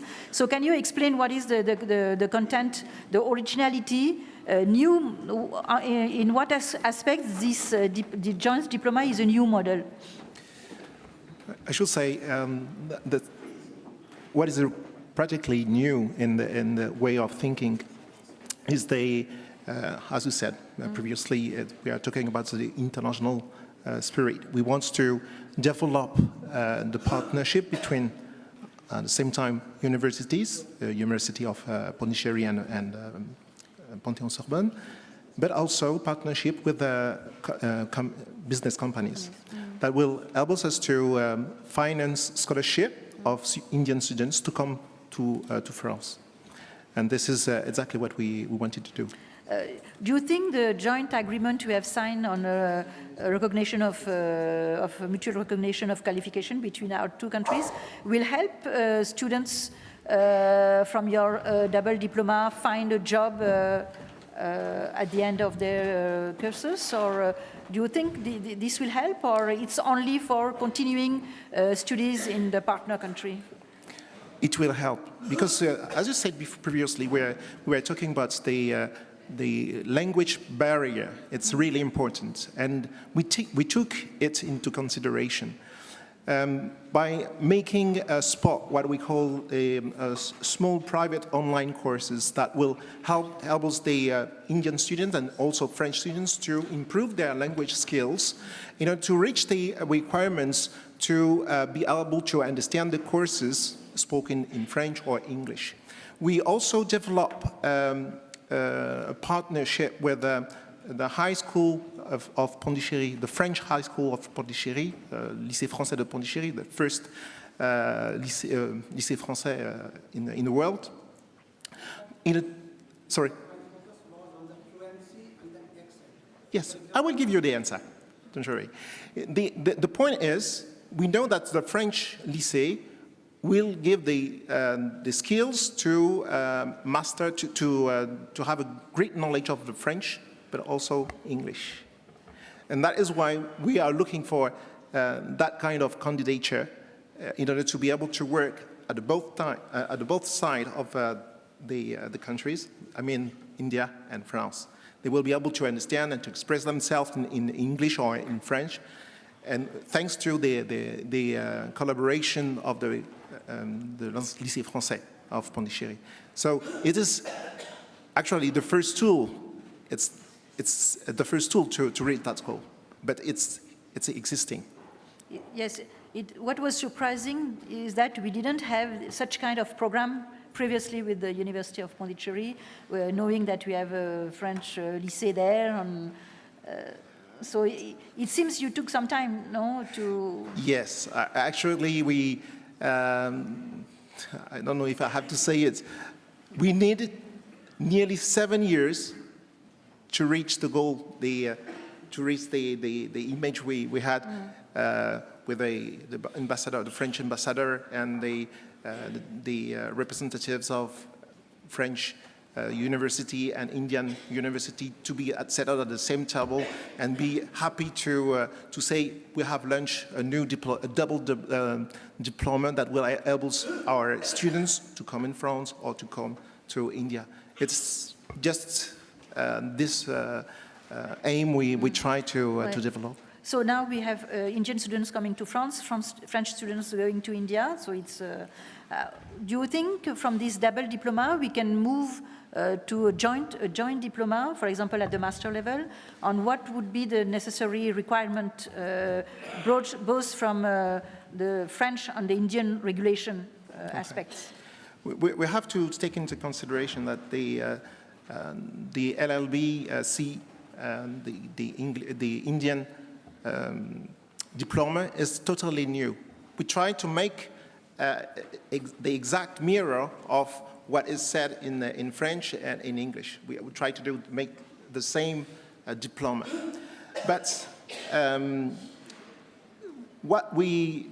Oh, just remind me the end of the question. What is needed, what kind of requirement to have a joint now diploma? Okay, thank you. From the double diploma to joint. Okay. The French diploma is existing for 30 years. We know exactly what it is. The students who are diplomed, who get the diplomas, know exactly what they can do after the licence AES. But it's not the same for the Indian students, because they want to get a very specific diploma. I will give you an example. I want to be a lawyer, so from the beginning they started to study law right to the end of their 5 years of study. So here we are trying to make the link after the 3 years of studies, licence, the link between the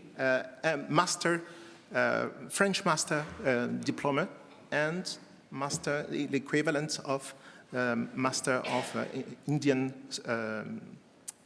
diploma. So it is a step to reach the goal. We need 7 years to make the 3 first years, but it's not too late to start for the future. And we are confident that the Indian students, will find out a way to develop the skills in order to be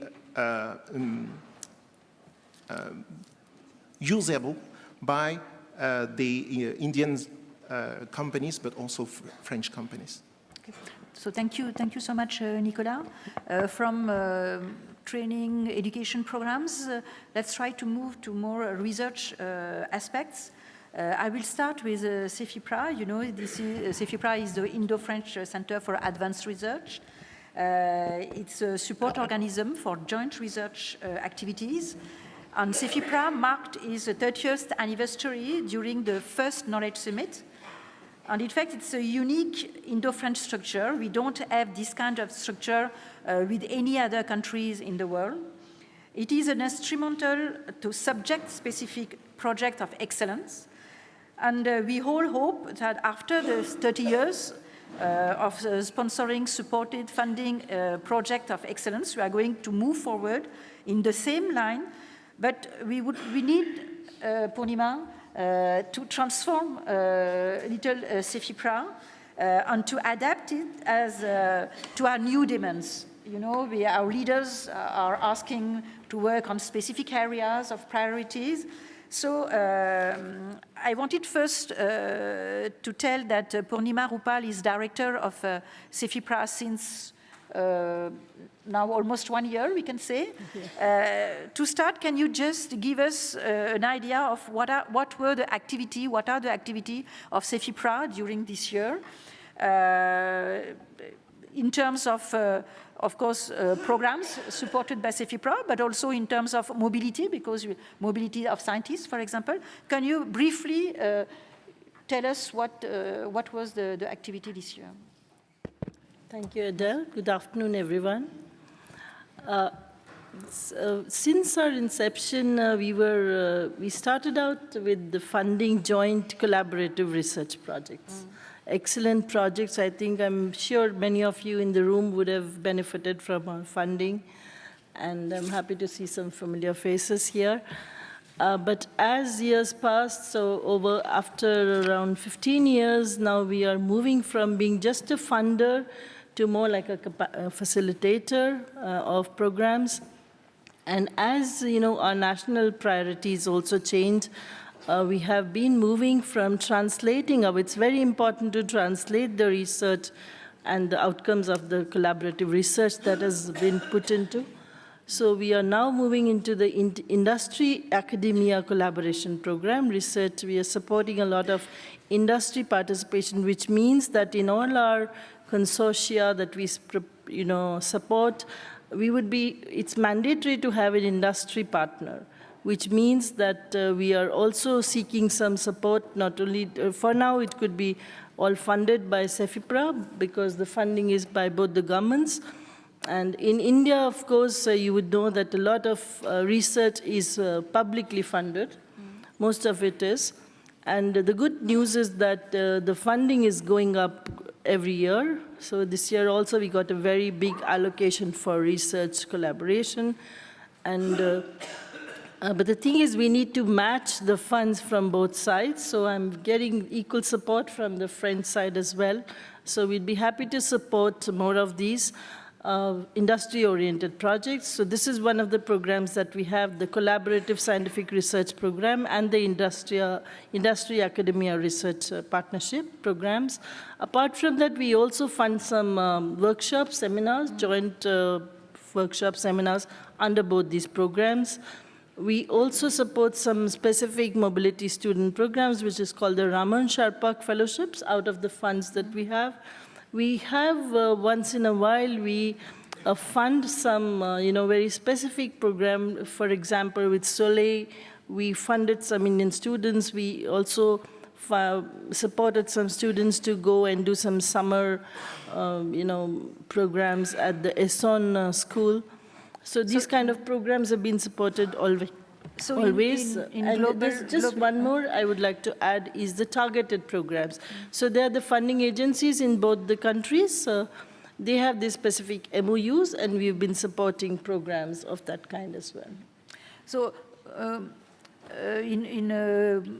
can you just summarize within this year how many programs we have funded, a research program, how many faculty exchange we have, so that we can realize a little what is CEFIPRA and how it can help fostering collaboration in research between France and India? So let's not just put it to this year. If right from its inception, if I want to say, over 150 Indian institutes have been connected to more than 60 French institutes out of our programs in all modes.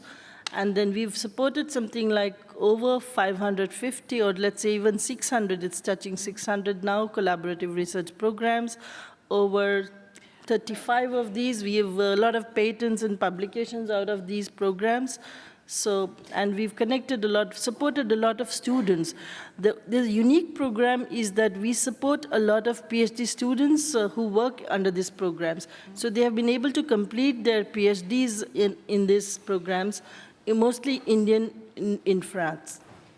So we would like to have more French students, as we've been talking, to have the symmetry of the programs, but we are trying to achieve those things. Sooner, I think we'll be able to how do address you that. see the evolution of CEFIPRA? You know, we are trying to go from disciplinary projects to more, perhaps, to more applied projects. Yes. So how do you see the evolution? Do we have good propositions on the...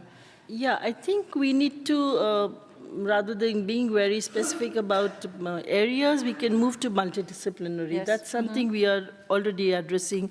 We have a very eminent, a very good scientific council. One of my members is here already. So, and some very, from both the sides, we have a general body which guides us to our programs, the scientific council.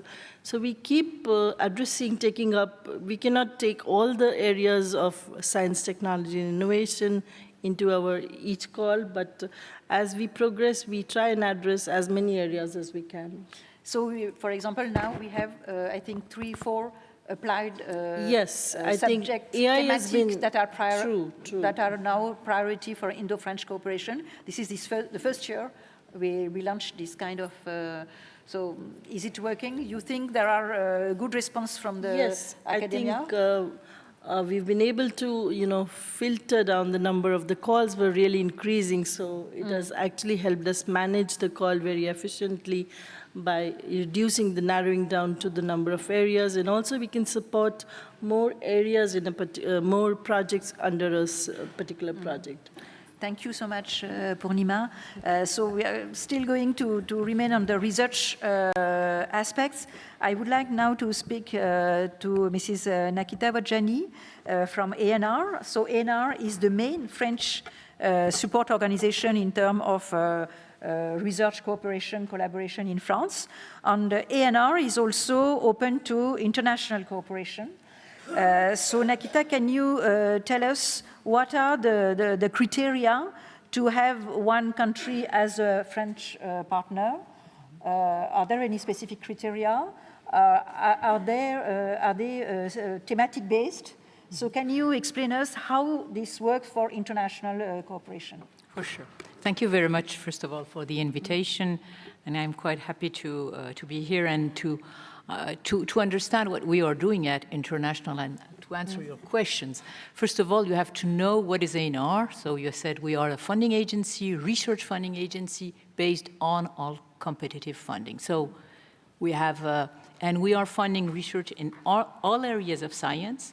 We have programs which are bottom-up, so responsive mode on the just proposal of topics of researchers, and we have some calls which are top-down, where with specific topics. We are funding as well basic science, applied science, and public-private partnerships. That is just to see the whole, the full panel of it. And typically, we have a budget of 700 million euro per year, out of which we fund about 1,500 projects. So that is setting the scene of what we are doing, and we are going mostly for excellence in technology, in basic research, and so on. So then the reasons for doing some having some international cooperation, as you know, research is global. So if we want to go for excellence of research, we have to partner and to allow for some partnering with some other funders in some other countries, because research is a global activity. There are as well some topics, some areas where, for instance, on some global issues such as climate change or some food security, health, and these are global topics which where you need to provide some concerted answers and have some global working if you want to be relevant. So here we are very much going to international and global, and very often multi-stakeholder, multi-country. So we have big part of our activities in international which are on these global issues or development goals, which are run with other countries. Of course, we are looking as well to build some strategic partnerships, and France is part of Europe, so part of it is as well building European space of research. So here is what we are. That is the scene, to set the scene. And to do this, we have different instruments for international cooperation. As I said, global multilateral calls on this type of very top-down global societal challenges. Then we have some bilateral collaboration, which are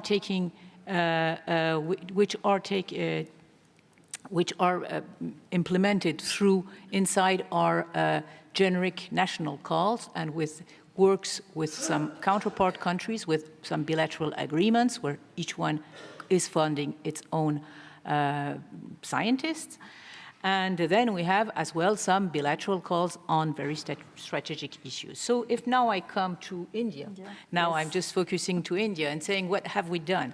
Our counterparts, who are our counterparts in India when we are working?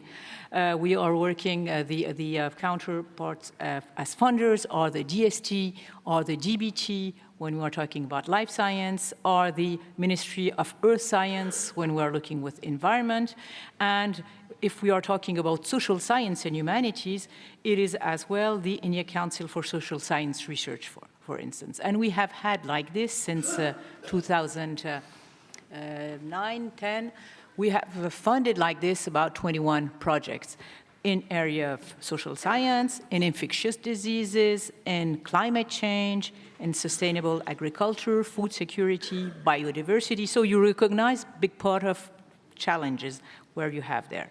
And we have as well set some bilateral, more dedicated bilateral collaboration in areas of neuroscience, infectious diseases, engineering. This morning, Ministry Vidal talked about chemistry and green chemistry. We had some programs in material science and green chemistry, and here it is. So that gives you a little bit the scene. So it is not a rationale of saying, how do we select the countries? It is just a rationale of saying you have mostly a topic with who should you team up to solve the question. So big part of the rationale for going through that is that. Okay. And suppose we have a topic where there is a rationale to have India associated.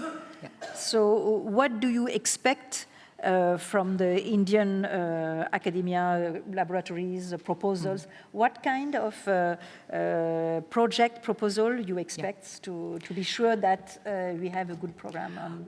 One important thing that I did not, that I missed just saying, it is that what we are doing, we are building on a French landscape as well at international. So we have the Ministry of Foreign Affairs, we have the different, we have seen since this morning, Campus France, which are mostly favoring and nurturing the setting of networks and of alumni. And we cannot, as the call that we are issuing, the call for proposal, are very much selective. We cannot launch such a call on a desert. We need these networks to be set up before. So we need all the work, and we are building on the works which is done by the international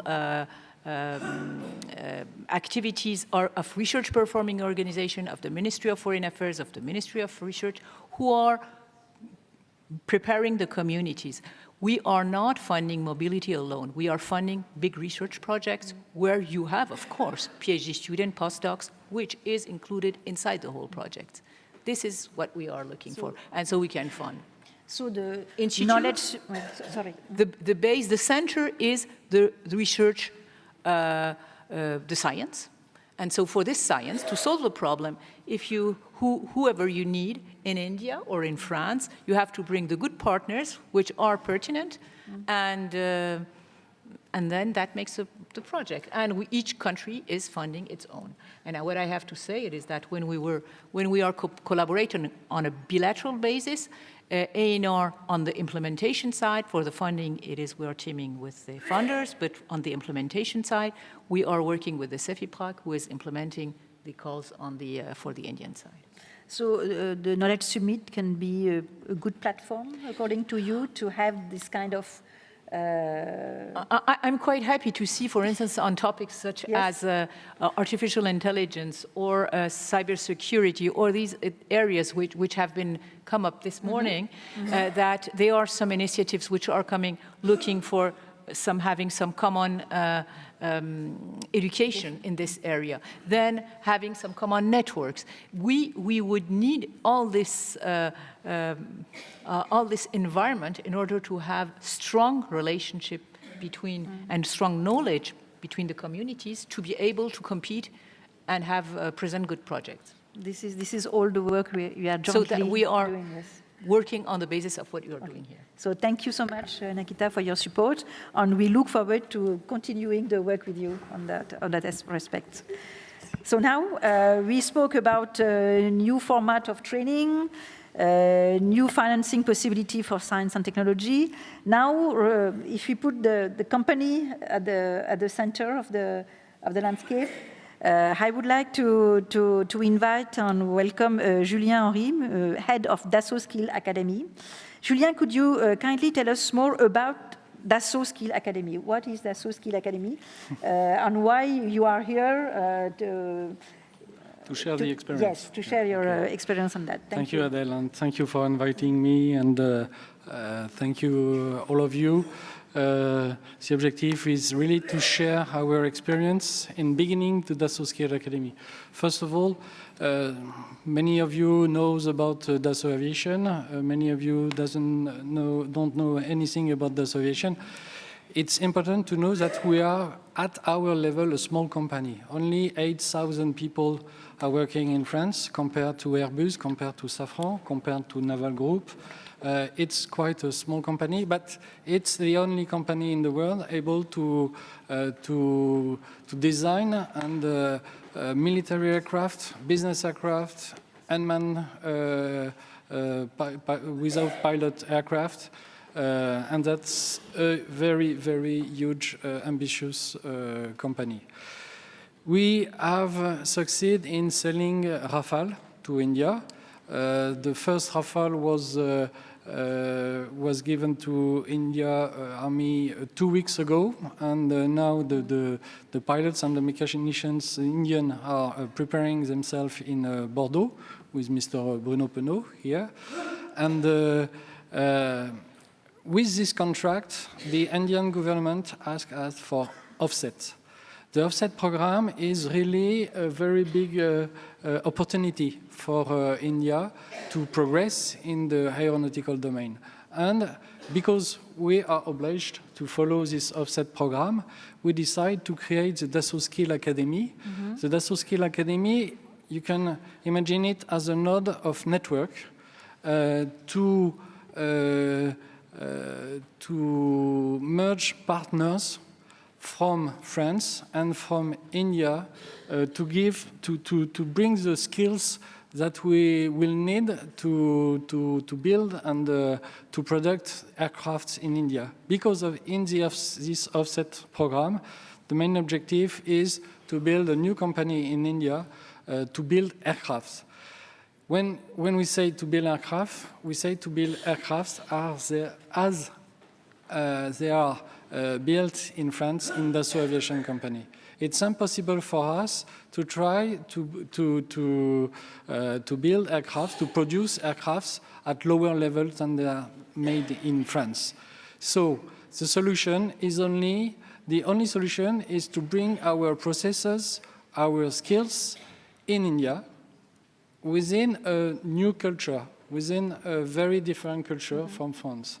So Dassault Skill Academy is looking how we can bring these skills to India, taking into account the culture, the specificity of India, and how we can manage to work under the same processes because of the authorities, the aeronautical authorities. They want to see a product at the same level than if they were produced in the aviation. That's very important.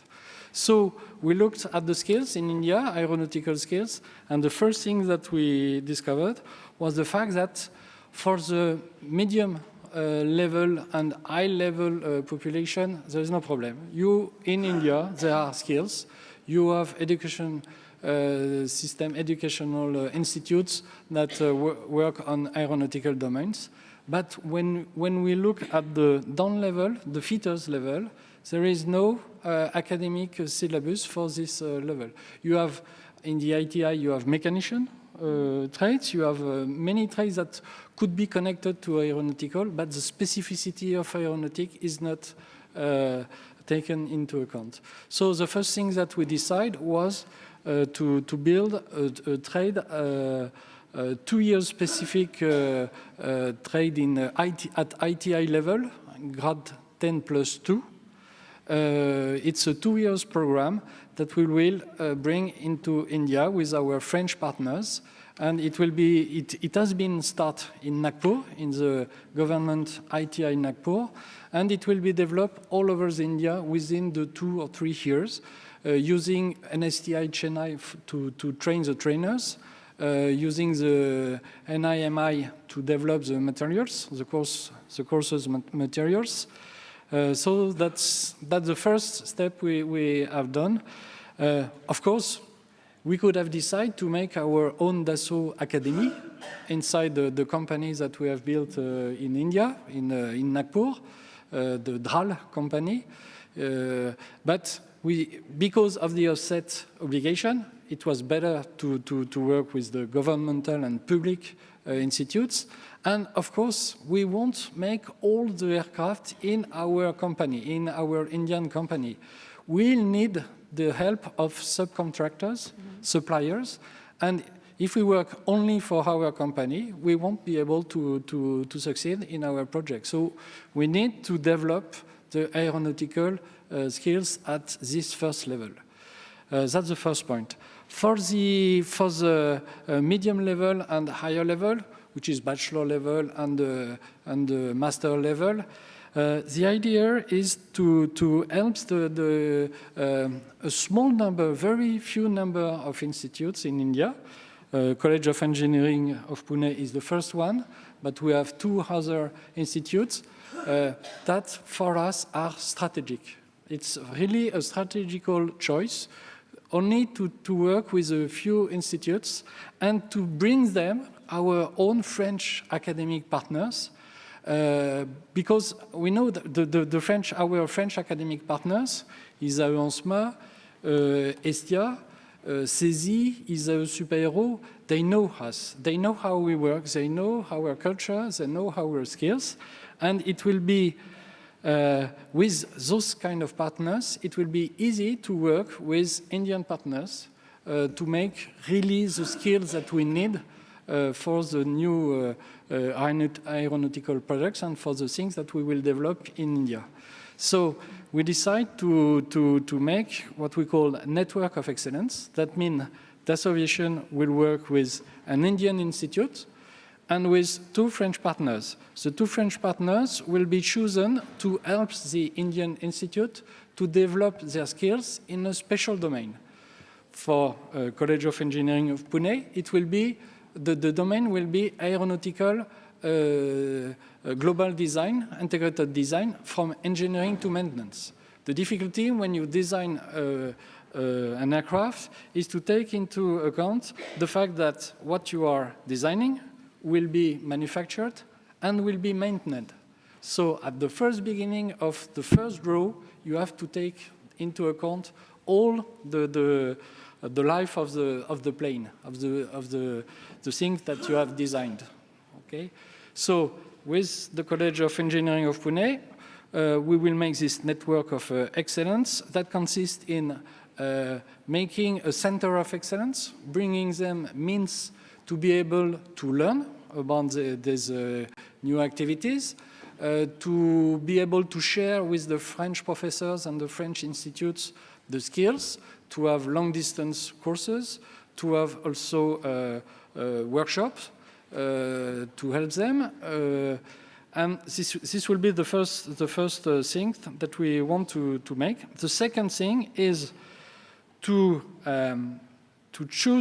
select students that we will bring to France for their last year at bachelor level or at master level, to have a 6-month academic part in France in the French partner, ISAE ENSMA or in the ESTIA, and then they will stay 6 months in our factories in Dassault in France, and then they will be able to go back to India and work in our companies or in our suppliers, subcontractors or partners, even in Safran, even in everywhere that needs people with the skill level that we are able to give. So thank you for this comprehensive presentation of the program. How many students will be involved in, for example, bachelor level program or master level program? What is the size of we will work in different steps. The first step is to get the number of students we need for our activities, for our own activities in Dhal, in Nagpur, in our design office in Pune, and with the suppliers that needs really this kind of people. And if this is taken into account in our offset programs, we could develop it and then offer this kind of skills to other people working. It can be civil aviation, for example? Yes, of course. Yes. Not only for the Rafale, but also for the civil aviation program. For the other aeronautical industry program, even space industry, etc. Even if space industry works very well in India, but we can also bring other skills, complementary skills, to this kind of industry. Okay. So thank you so much, Julien.